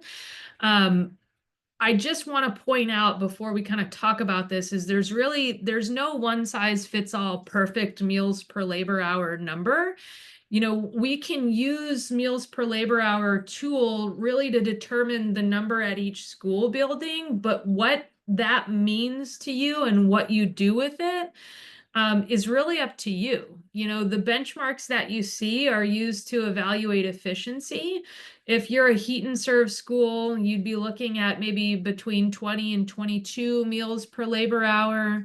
You know, in a regional kitchen with consolidated production, you'd want to be anywhere between 45 and 50 meals per labor hour. But again, all of these benchmarks really serve as a place to determine if you are overstaffed, understaffed, or correctly staffed.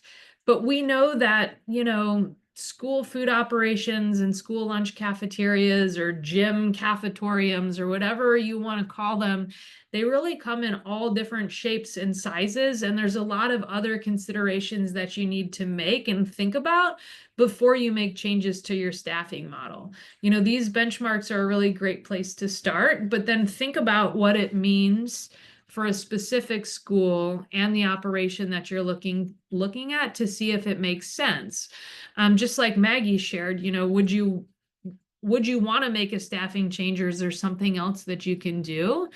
And I think one of the most important things that you can do is use your meals per labor hour to kind of look at the parity between sites. Maybe you're looking at all your elementary schools that have 2 serving lines, group them if they're similar in service, or group them if they're similar in size, or if they're similar in participation. And then you'll be able to see, you know, maybe one of your schools is operating really, really great and the other one's really, really poor.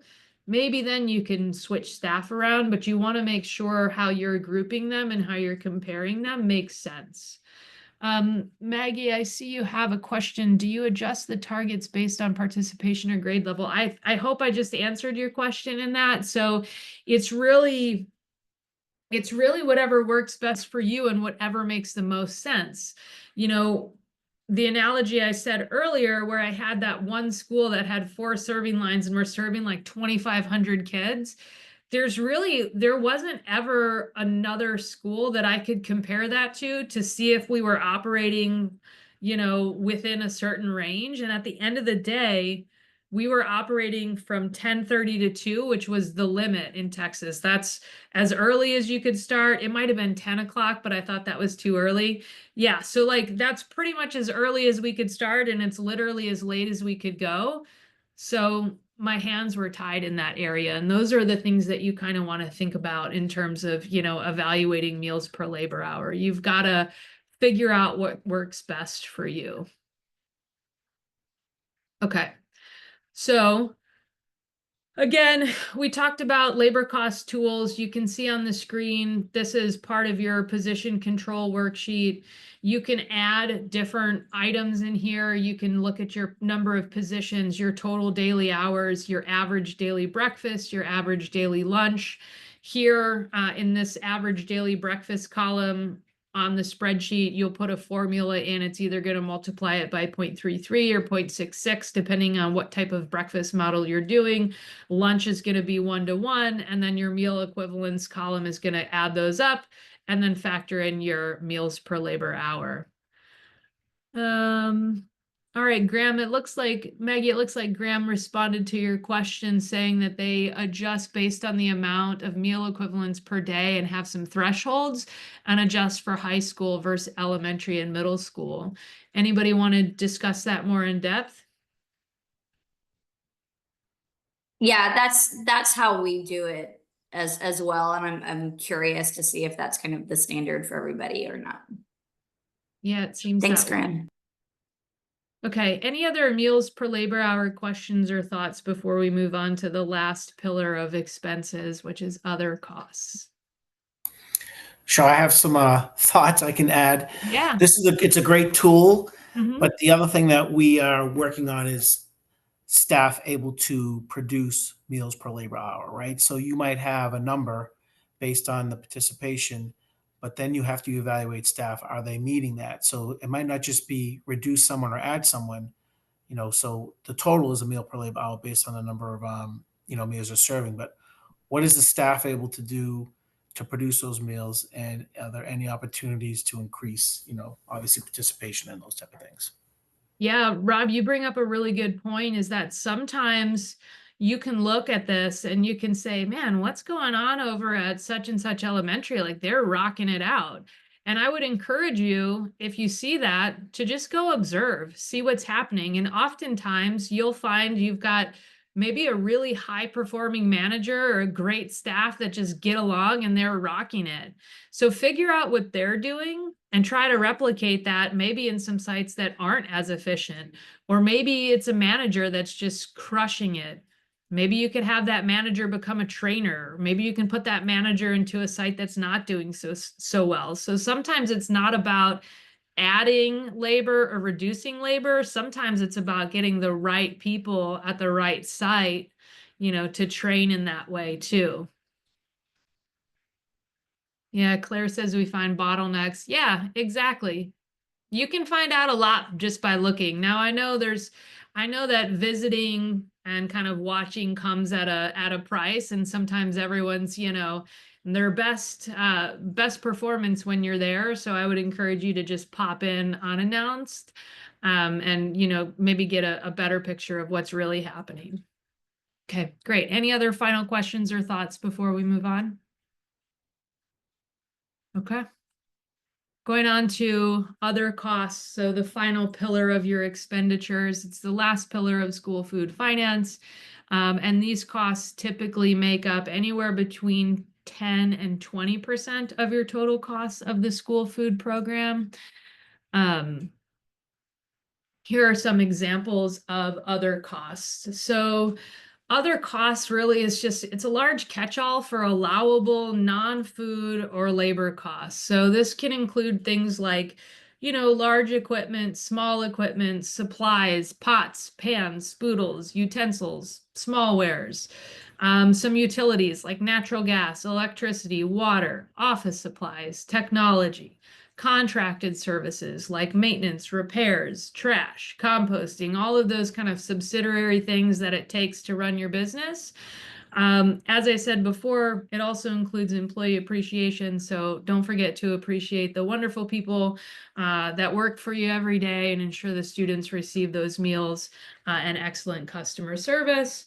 A good practice really to determine what other costs you have to your program is to get a copy of your financial ledger, your profit and loss statement, get whatever you can, and review each of those line items, each of those coded expenses categories.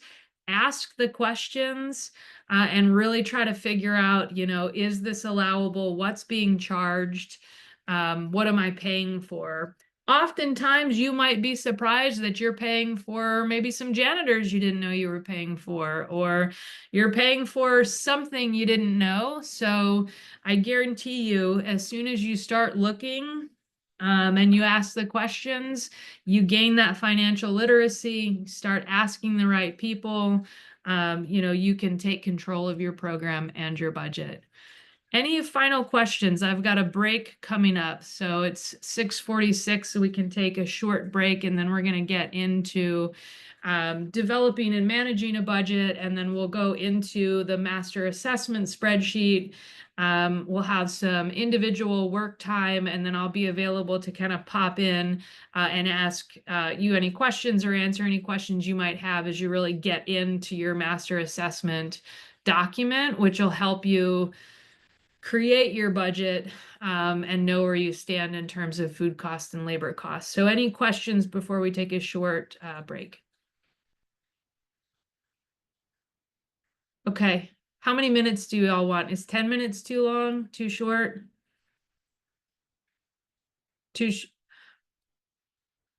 What is it? 10 minutes is good? Okay. I'll see you back in 10 minutes. That's 6:57 my time.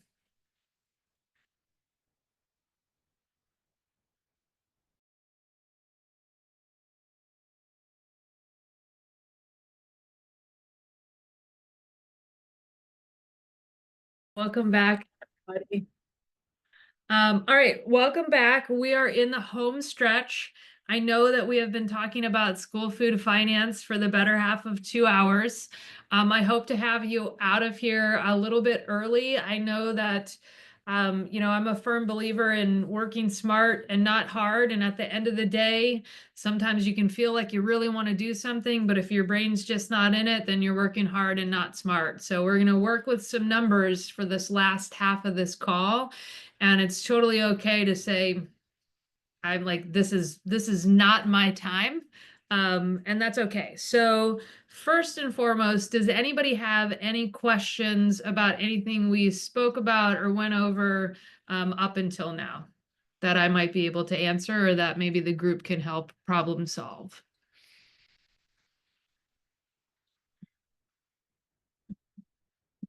Okay, no questions. Okay, my question to you is, can everybody see my screen, and do you need me to like blow it up a little bit? Because there's a lot of, no, good. What if I did this? Is that too big? Okay, so this is a master assessment sheet that has been completed by a school district. And I'm showing you this to say this is a real world tool that somebody's using right now in this moment to make decisions on their program. And you can see not every line is filled out. So I don't want you to be intimidated by all of these tabs on this sheet. The first one we're going to start with is the multi-year P&L, which is multi-year profit and loss statement. This is the only tab that you should focus on your sheet for the moment, and it's okay if it's not all filled out. I want to take just a moment to orient you all to what this sheet is doing and saying and what it means. So column A right here that I have highlighted is capturing all of your revenue. So from lines 5 to 20, this is all of your revenue. And you can make these lines say whatever you want. It doesn't have to say federal lunch reimbursements. We do recommend that financially your district tracks breakfast reimbursements, lunch reimbursements, and you remember those missing supper reimbursements from when I was first a director? We got to track those separately too. The reason you want to track all of this separately is because it allows you to make financial decisions based on the service model, based on breakfast, based on lunch. You might, depending on how your state handles reimbursements, you might get one lump sum for both. But one of the benefits I think that you have is you file your claim, or someone you work with files the claim, and you know how much you're supposed to get allocated to breakfast and to lunch. So even if your district doesn't track them separately, I highly recommend that you should. And if you don't do snack, that's fine, leave it blank. Or if you're a little OCD like me, you can delete these lines.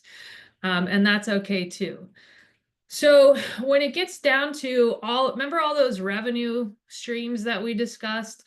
Your district might have something different. You might want to lump in adult, like this specific district is saying adult breakfast and lunch cash sales. You might not have that. You could just have adult sales. Oh my gosh, I can't spell. It's late in the day.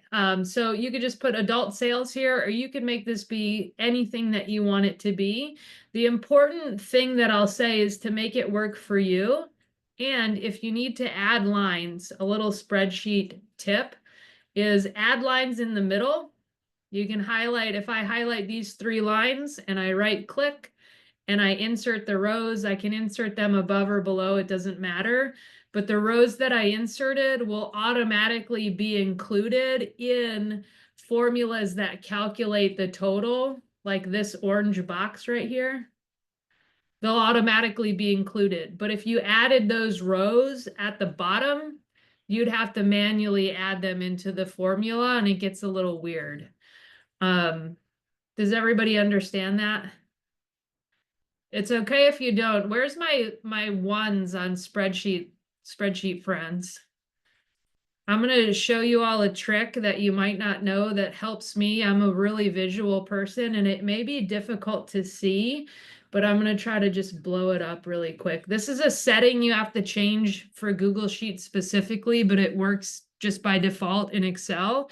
If you click on a cell right here, I'm in B17, and I'm going to hit the F2 button.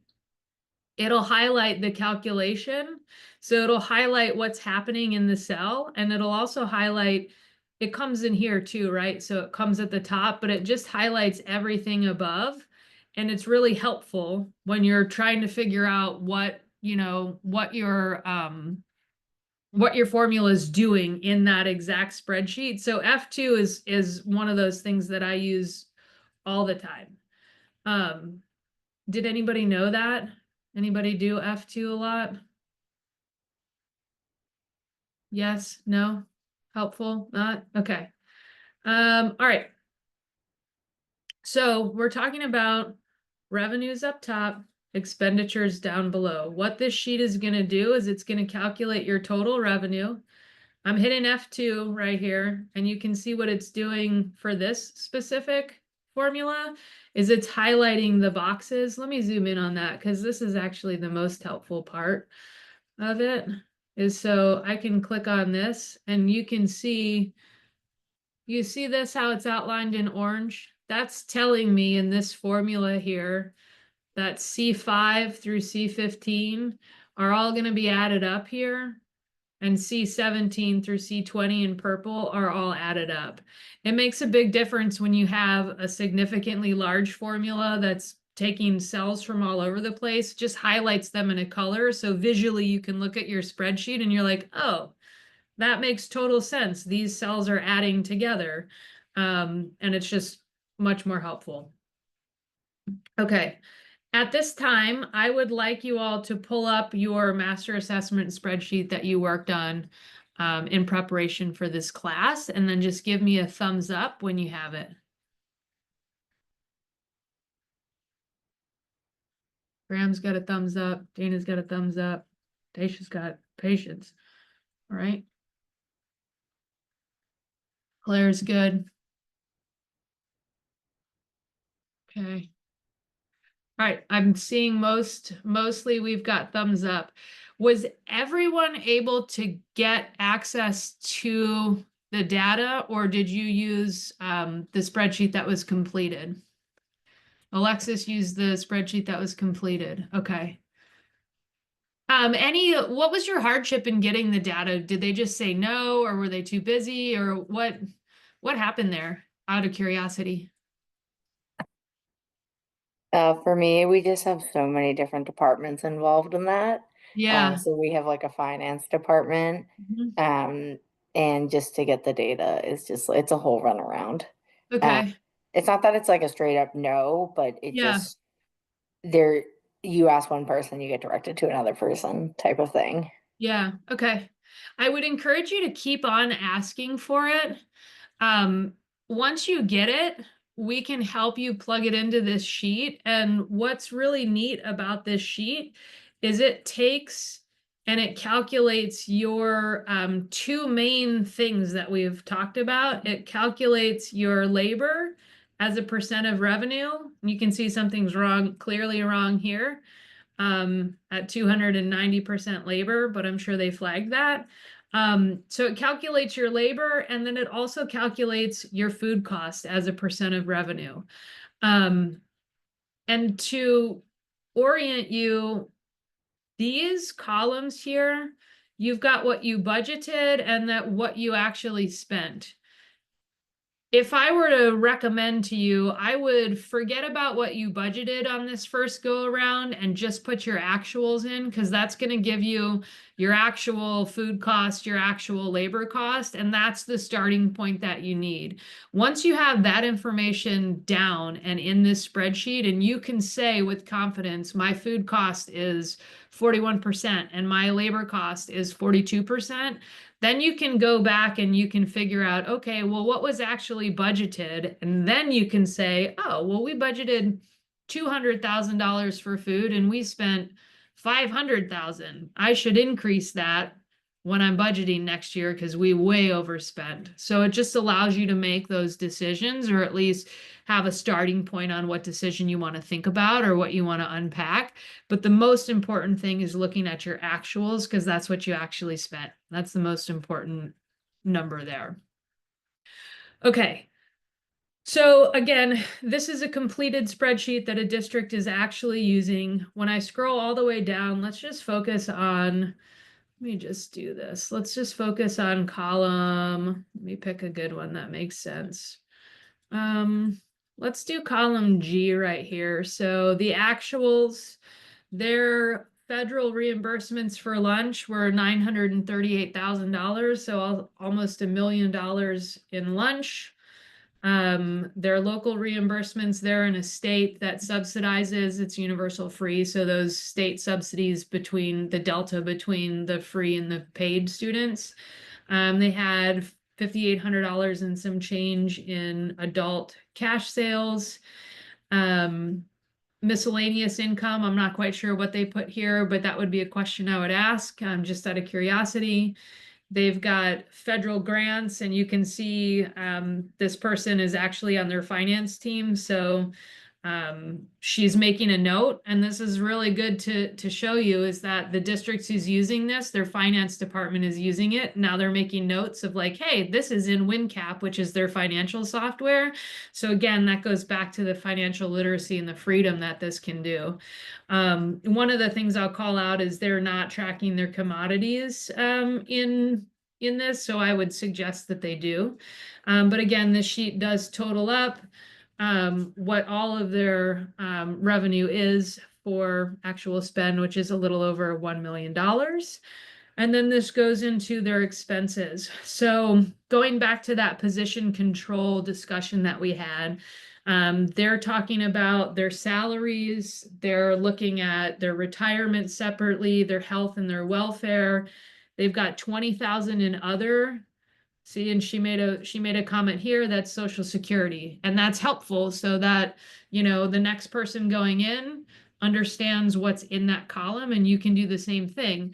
Now, I would suggest if she says other, and the only thing in here is, let's just change this to Social Security. And that way you don't need a comment and it's right there. So this sheet really is made to do whatever you need it to do in that regard.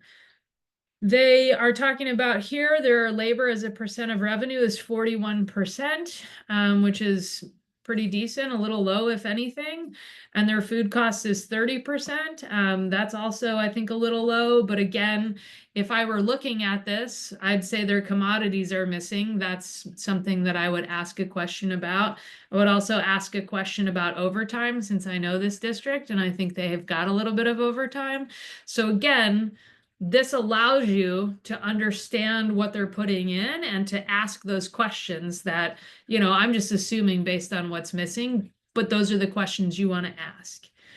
When you go down into other expenses, you can see they've got supplies, serviceware, general supplies, contracted services, a little bit of equipment. This looks a little bare, so I would actually question if that's everything, all of their services that they're paying for. You know, they have travel in these years, but no travel. That could be because of COVID, actually. So just all things to consider. And again, this is a tool to get you thinking, to ask the right questions.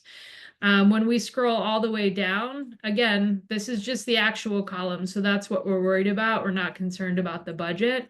So their beginning balance was a carryover of a positive 64,000 and their ending balance is 387,000. When you take a look at all of those things together, their profit or deficit spending is $239,000. This sheet will also calculate 3 months operating costs. So those of you, you likely know that child nutrition programs are not allowed to carry over any more than net cash resources than 3 months operating in most states. Some states have 6 months. I know in Texas, for us, it was 3, but other states are, you know, a little bit different.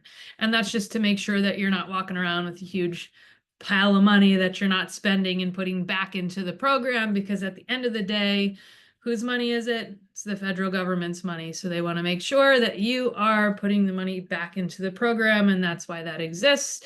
If you do find yourself with a huge balance, like many of us had over COVID, you have to submit a spend down plan to the state and tell them how you're going to spend it, when you're going to spend it, all of that kind of fun stuff.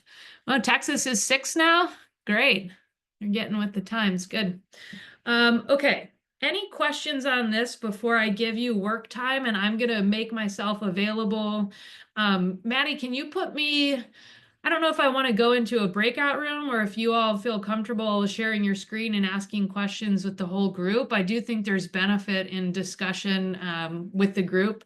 Maybe let's do that. And if you have a question that maybe you want to be private, we can pop into a breakout room. Your master assessment spreadsheet should look like this. If anyone, does everyone have the 25-26 version that has that column, or is your version 24-25?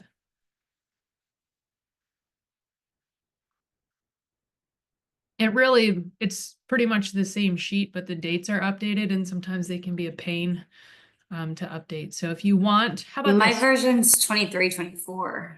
Okay. Does everybody want this version? I can drop it in the chat. Okay. Let's do that. And then Maddie, I think you can upload it somewhere so they can pull it down too. Yeah, I'll update it on Moodle to the new. Okay. Great. Okay, so you should be able to have access. You can create your own copy and then save it to wherever you'd like.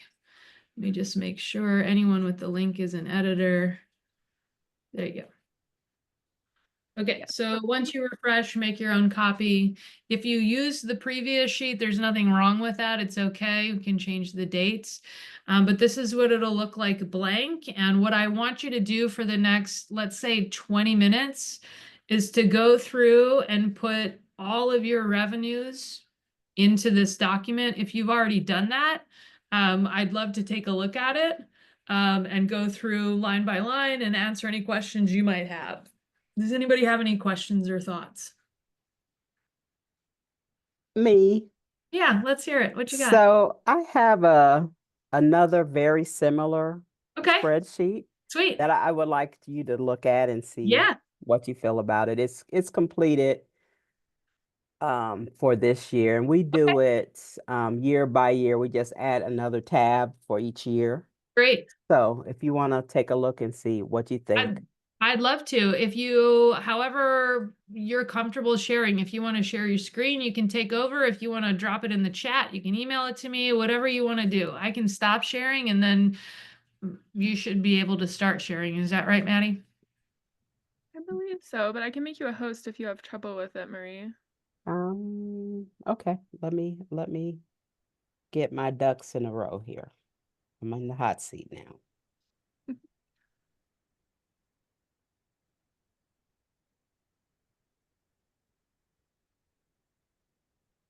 So now I need to share screen, huh? Yeah, it should just be at the bottom in your like Zoom menu. Yeah. Usually it's like a green. I have a question, Lori. Yeah. Where do I find this particular information? Because I did get all my information from my lady, but I'm like a little lost at where I'd particularly find that the information that you want me to put on the master assessment. Oh, like so I should have mentioned that, and I'm sorry, y'all, I didn't talk about it, but sometimes when you ask for the reports and you get them, you're like, is this English? Like, what am I even looking at? Because they'll give you the reports and you really have no idea what you're looking at. So we can look at them together. Let's look at this spreadsheet first, and then we'll look at them together and we'll do our best to figure out what we're looking at. That's a big part of my job when I go into different school districts is I'm asking for this information. And sometimes I got to figure out what I'm looking at and make a best guess and ask some questions. So it's a little bit of like detective work, but we'll figure it out. All right, let's see your spreadsheet. It looks beautiful, first and foremost. That's great. So this is what we use here. Okay. And every year we add a tab. I do have another one that has since I came here in 2014. Uh-huh. School year 14-15. But like very similar to that sheet, we have our sales and our revenue up Yep. top. Great. And it calculates it year to date total and the revenue per meal. Beautiful. Product cost per meal, same thing. We have our commodities listed, labor cost per meal. Labor cost, I don't see a per meal cost there. Great. Up top is the labor cost per meal. Then directs are other purchases like cleaning, advertising, all of that other stuff we do. Wonderful. We have the cost per meal, total direct cost. Then I am we contract with a management company, so we track their fees down below. As you should. Great. Yep. And then you have total cost of the operation, which deducts from above the revenue, and then we have our surplus or subsidy. Yeah. So that's how we do it. And then we have meal counts below, actual meal counts, what's billable. We convert the fresh fruit and vegetable into what's that called? Meal alternatives. Okay. Because they bill us for that. Sure. And so we have total serving days of the month and the ADP. Great. And that's everything we have on it. Well, this is lovely. I actually see no reason other than uniformity if you wanted to put this information into the master assessment spreadsheet. And I think this is a real world example of what I said when I kicked off this course is there's no right or wrong way to track the information. It's tracking it. That's the most important thing is making sure you're tracking it, you're looking at your data and you know your numbers. This spreadsheet is great. So I commend you and kudos to you for putting this together.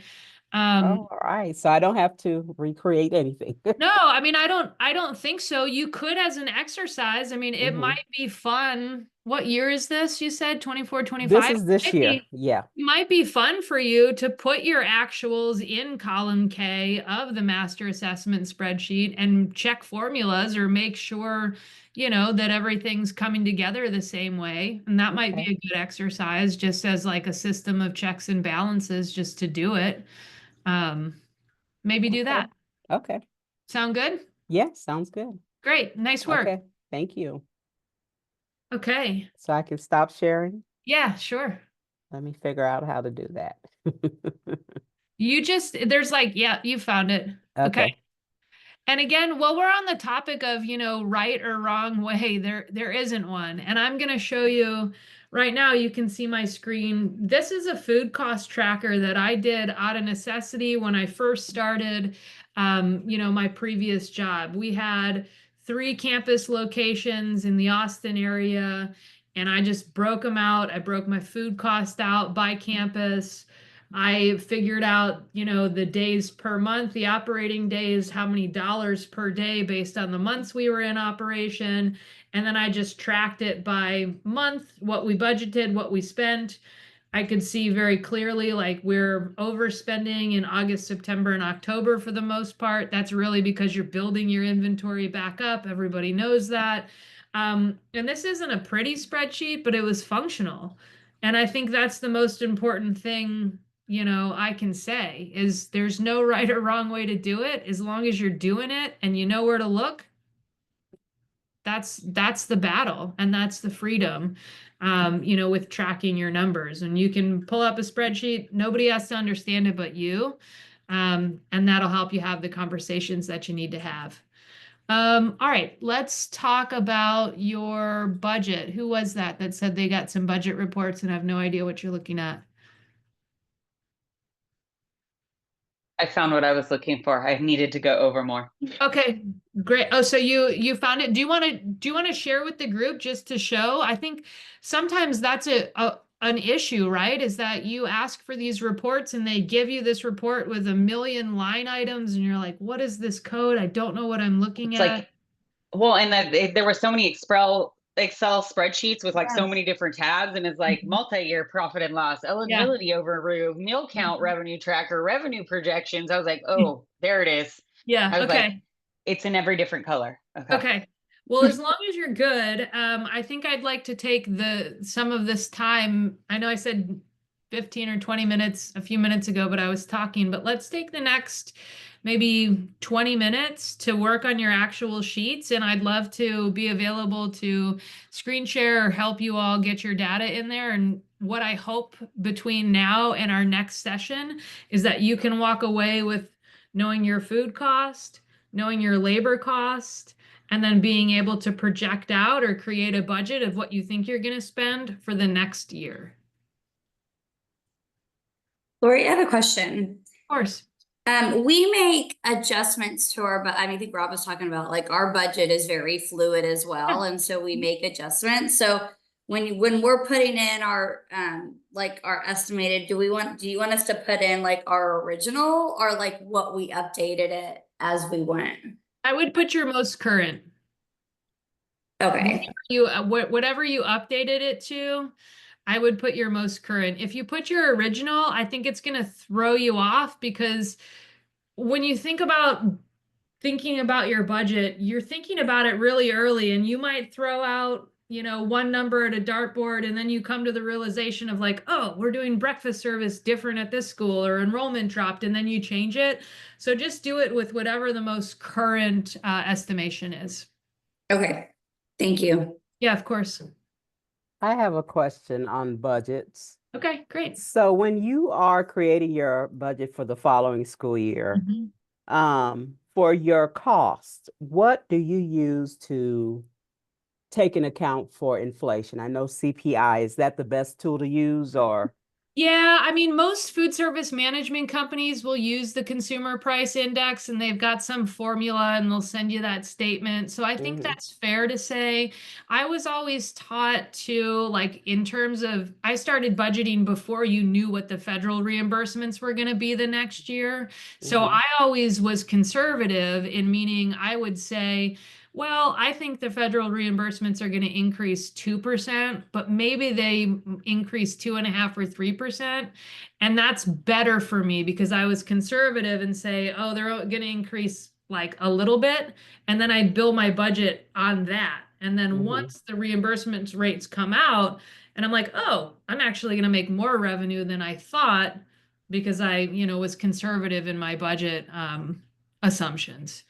So I guess to answer your question, consumer price index is a great place to look. If you're thinking about increase in federal reimbursements, I would stay at 2%, 2.5% increase, just to be conservative. If you say, wow, reimbursements are going to increase 4% or 5%, and you try to balance your budget based on that, then you're going to have to start pulling back, what you budgeted in specific areas, because that might not happen. It was a great question. Okay, thank you.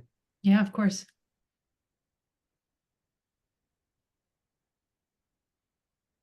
Yeah, Rob. Okay, so where do you put carryover from years before?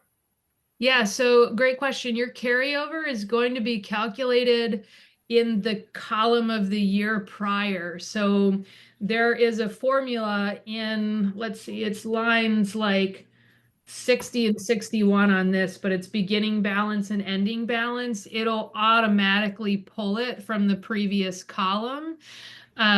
Where it won't is like if you're like way before the sheet starts, you might have to hard code it in there and just add it. Does that make sense? Yeah. So when we were reviewed for the finance part, they don't like to, they want to see the P&L for the year start to finish from July until June. So they don't want to see the previous years, because you have to start at 0 on July 1st every year, right? So technically, if you have a balance to move forward, I guess what I do is I have two separate documents. I have a P&L and then I have a budget. So the budget would absorb the excess balance. So when you start the new year, you'll add that into your budget or your P&L. I don't know. We're still trying to figure out how to put that in there in the P&L. Yeah, I mean, Rob, what state are you in? Massachusetts. So I show it down, like you said, so way at the bottom here, like line 68, 67, whatever. I'll just share with the state what they want to see for the current year stuff. Yeah. And then I just run a current running balance with the excess on another line. So that I mean, you could also like use this sheet and you could add a line that just says beginning balance and like plus or minus it in.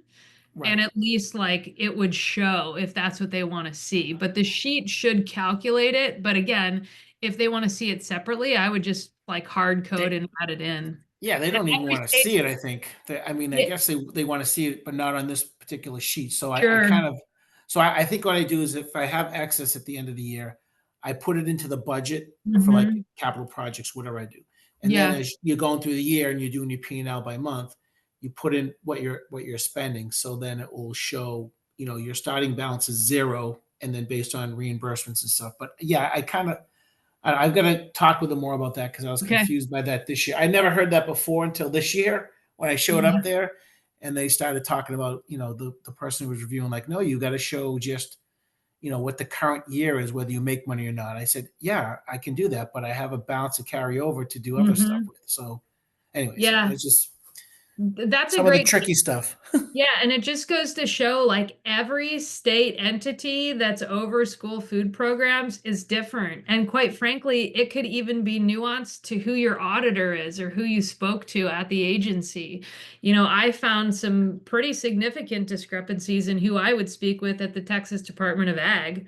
One person wanted it explicitly this way and the next person didn't seem to care how how I presented it. So I think, the lesson here is reach out to your state agency, make friends with them, ask the questions, and that's going to suit you better anytime you get your administrative review. If you're proactive and you're providing the documents of how they want to see it, you're going to be met pretty well by your auditor. Lori, I have a question. Yeah. And I'm gonna admit I was kind of running behind with all of this. And so Okay. what I get from my department really is it's a month by month. So I'll get the update. I call it an 1800 report.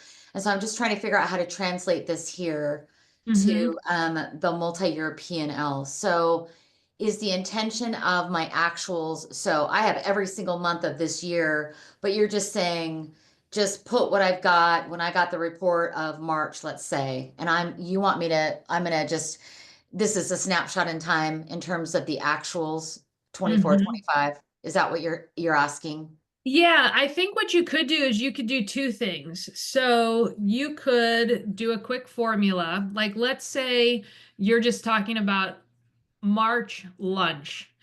You could do in the actuals for 23, 24 for federal lunch reimbursements, you could just hit equals and you could put the number for March and you could just hit enter. And then when you get the next one for April, you could go back to that same formula and you could just hit F2, that magic key, pull the formula up, and then just put a plus sign and enter the number for April and then hit enter and you could build it that way. Do you want me to show you what I mean or what I'm saying?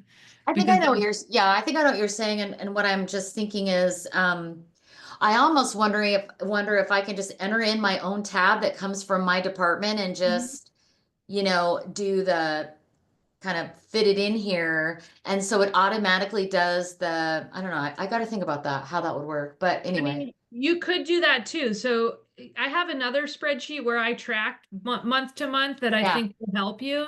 But you could do this, you could do equals, and let's say it's this for March and you just hit enter and then it becomes that, right? And then you come back for April, then and hit plus, and then you just do this for that, and then you hit enter and you keep doing that.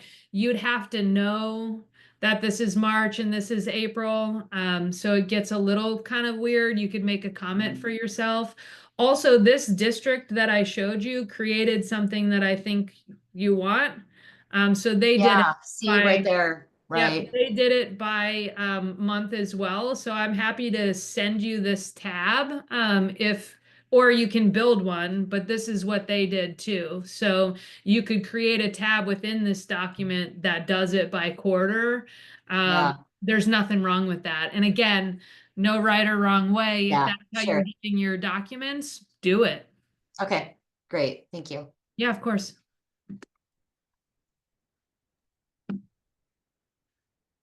Okay, how's everyone feeling? That's been 2.5 hours and some change of school food finance at the end of the day. Does everybody want more working time? Hi, Lori, I have a question here. Of course. What is revenue / expenditure net of abatements? Ooh. That's on my spreadsheet. That is a great question. I don't know. Is there a line item that matches up to that on like it's on the budget? It's on the budget side. It's on the budget, huh?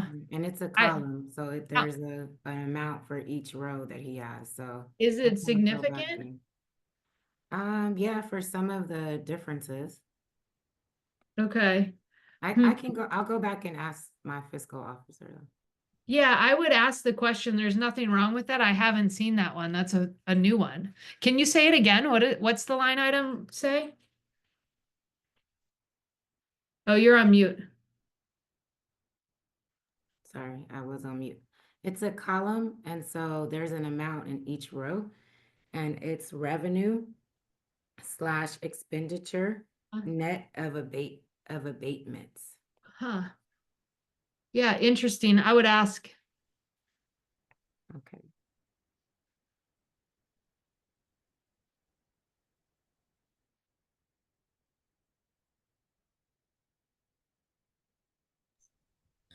Lori, I have a question. Yeah. During the last couple of years, we've gotten some additional revenue for like supply chain assistance and local funds and the school best practices money for California. So I'm noticing that as I'm looking at years, my multi-year budget, that my food cost looks down or appears like it's a little bit low. Yeah. Last year and this year because of those significant revenues to other resources. So I've made notes, like I'll do like a little comment, like your example said. Is there a better way to kind of reflect that, or what do you suggest? It all depends. Again, no right or wrong way, but I think as long as you're documenting and making notes so that if you get asked about it, you can go back to that number or that line or that snapshot and say, this is why, or this is what happened. And that's what you need to do. And then you can have your finance person chase the paper trail of when you received the funds, you know, all of that sort of stuff. So I think you're doing it right. And then I wanted to give a suggestion for folks that are kind of tracking for the first time and looking at the fiscal reports. There's usually an object code that's like a 4-digit number. I suggest maybe adding a column on the left-hand side of the description on our master spreadsheet, and you could put your object code number there because the descriptions sometimes, like my brain goes crazy. And if I'm trying to read like federal breakfast or state breakfast or local breakfast, it gets tricky, but matching those 4-digit numbers make it a little bit easier for me. So just wanted to pass that little tidbit. That's a good tip. Yeah, and Dwayne, I'm just seeing your comment now. So if you're using the sample data, I would encourage you to use the newest version of the spreadsheet that we dropped in the chat and start with the most recent actuals column.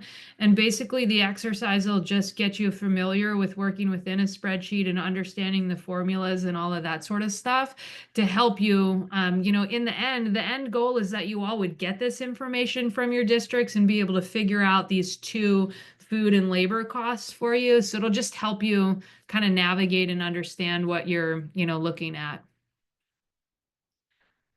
And then Chewy, yes, I think, oh, Maddie answered your question. Okay, got it. All right. I think the abatement might have something to do with taxes. I did a little bit of research in the moment, so I would bet that your finance person has a tax answer for you when you ask them, but is well outside of my wheelhouse. So I would trust what they say there. Thank you. All right. It's 7:38 my time, and I'm wondering how's everybody feeling? Do you have any questions? Would you enjoy getting a little bit of time back from today? I know that sometimes when we work on numbers late in the day, it just can almost feel not worth it because we're working hard and not smart. So making critical errors, that can make a big difference. Okay, I'm seeing some heads nod. Looks like you're ready to stop thinking about and looking at numbers or finance in general. As we close out, I just really wanted to say thanks for your participation and your conversation. I know that this topic can be really intimidating, and it's kind of fun for me. I'm a little bit of a data nerd, and I love the spreadsheets. And just, throughout my career, there have been really pivotal moments where I knew my numbers and I spoke with confidence, and those moments helped me get certain things within my program, or whether it doesn't even have to be at a school, it can be in the hotel. If you know your numbers and you know your data, you have the freedom to make the choices and the decisions to impact your program in a number of positive ways. But again, as most of you know, and some of you found out, accessing the data can be really hard, and sometimes it's not your fault. So I encourage you all to keep asking for that information from the powers that be at your districts. I think it'll really help you out to understand those numbers. Any last questions or final thoughts before I don't know, Maddie, if you're going to have a closing or not? I have one last update. I think I have questions if there are any for Lori. Okay, I just want to say, between now and the next class, it would be really helpful if you could come with the data. So you've got, I think it's 2 weeks to try to get that. The next class will review budgeting for a little bit, but a lot of it is work time and getting the spreadsheet going to understand where your numbers are. And then we can problem solve together. If your food cost is, 80% or something like that, we can, have those conversations too as a group. So thank you all for your time. Thanks so much, Lori. Of course. Okay, I have one quick update for you guys around the policy project. For folks who were on the call last week, this might be a little bit of a refresher for you, but I polled the folks who joined last week to see if people are more interested in focusing on more local topics to them or more regional topics for my national folks, or if you are more interested in being placed in a group by a national topic. And the reason we're thinking about switching it up this year is because in the past we've done it by geography. We've paired you guys in your groups for the policy project by where you're located. And for the California folks, that can be very local, but for the national folks, you guys are more spread out, so it can be more regional. And this year it seemed like there was more interest in federal topics. So I polled the group last week and it overwhelmingly came out that you guys would want to be grouped by topic rather than location. So I have a little activity that we're going to do when we're together in Scratchworks and able to be able to place you in your groups. But I really wanted to be able to hear from you guys in terms of what those topics are that you're interested in. I started coming up with a list and then was like, no, I'm just going to put that to the fellows because I don't want to place you in groups where you're like, I don't care about this topic. So I'm going to drop the policy project guide in the chat. And my ask for you guys is that you will review it before CICN. And I'll put this on Moodle and in our follow-up email as well. And just come to CICN with 1 to 2 of your top topics. We're going to do like a fishbowl activity where you can just throw your topics in a bowl, and then the CAF team will go through them and kind of consolidate what the top topics are, and then we'll go through an activity where you can place yourselves in groups. And for these topics, I think we're going to want like more broad like areas of interest rather than like, this is my research question and it's like super narrow. Once we place you in a group based on your area of topic, then you guys will be able to narrow down more of like what you're really interested in researching, like what your question is that you're going to be looking into. And I have another resource for you guys to help with that brainstorming. CAF's team just put out a new policy roadmap for increasing scratch cooking in schools. And I think that's a great place to get some inspiration for topic ideas. Your policy project guide also has some examples at the bottom there. Any questions on that? So should we make a copy of that and fill it out? A copy of what? What you put in the chat, because it says you have to have access, or Oh, that's my fault. 1 second. Thank you.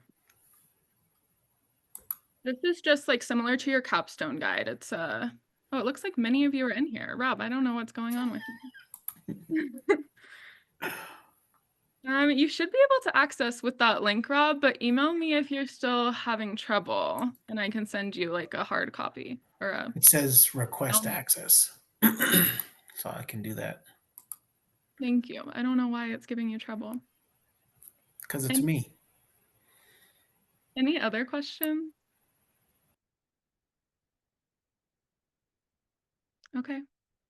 Thank you guys for your thoughtful participation and attention tonight. And I'll send out a follow-up email and then I'll see you guys in Minneapolis. So you know where to find me if you have questions in the meantime. Thanks, Maddie. Thanks, everyone. Thanks. Good night.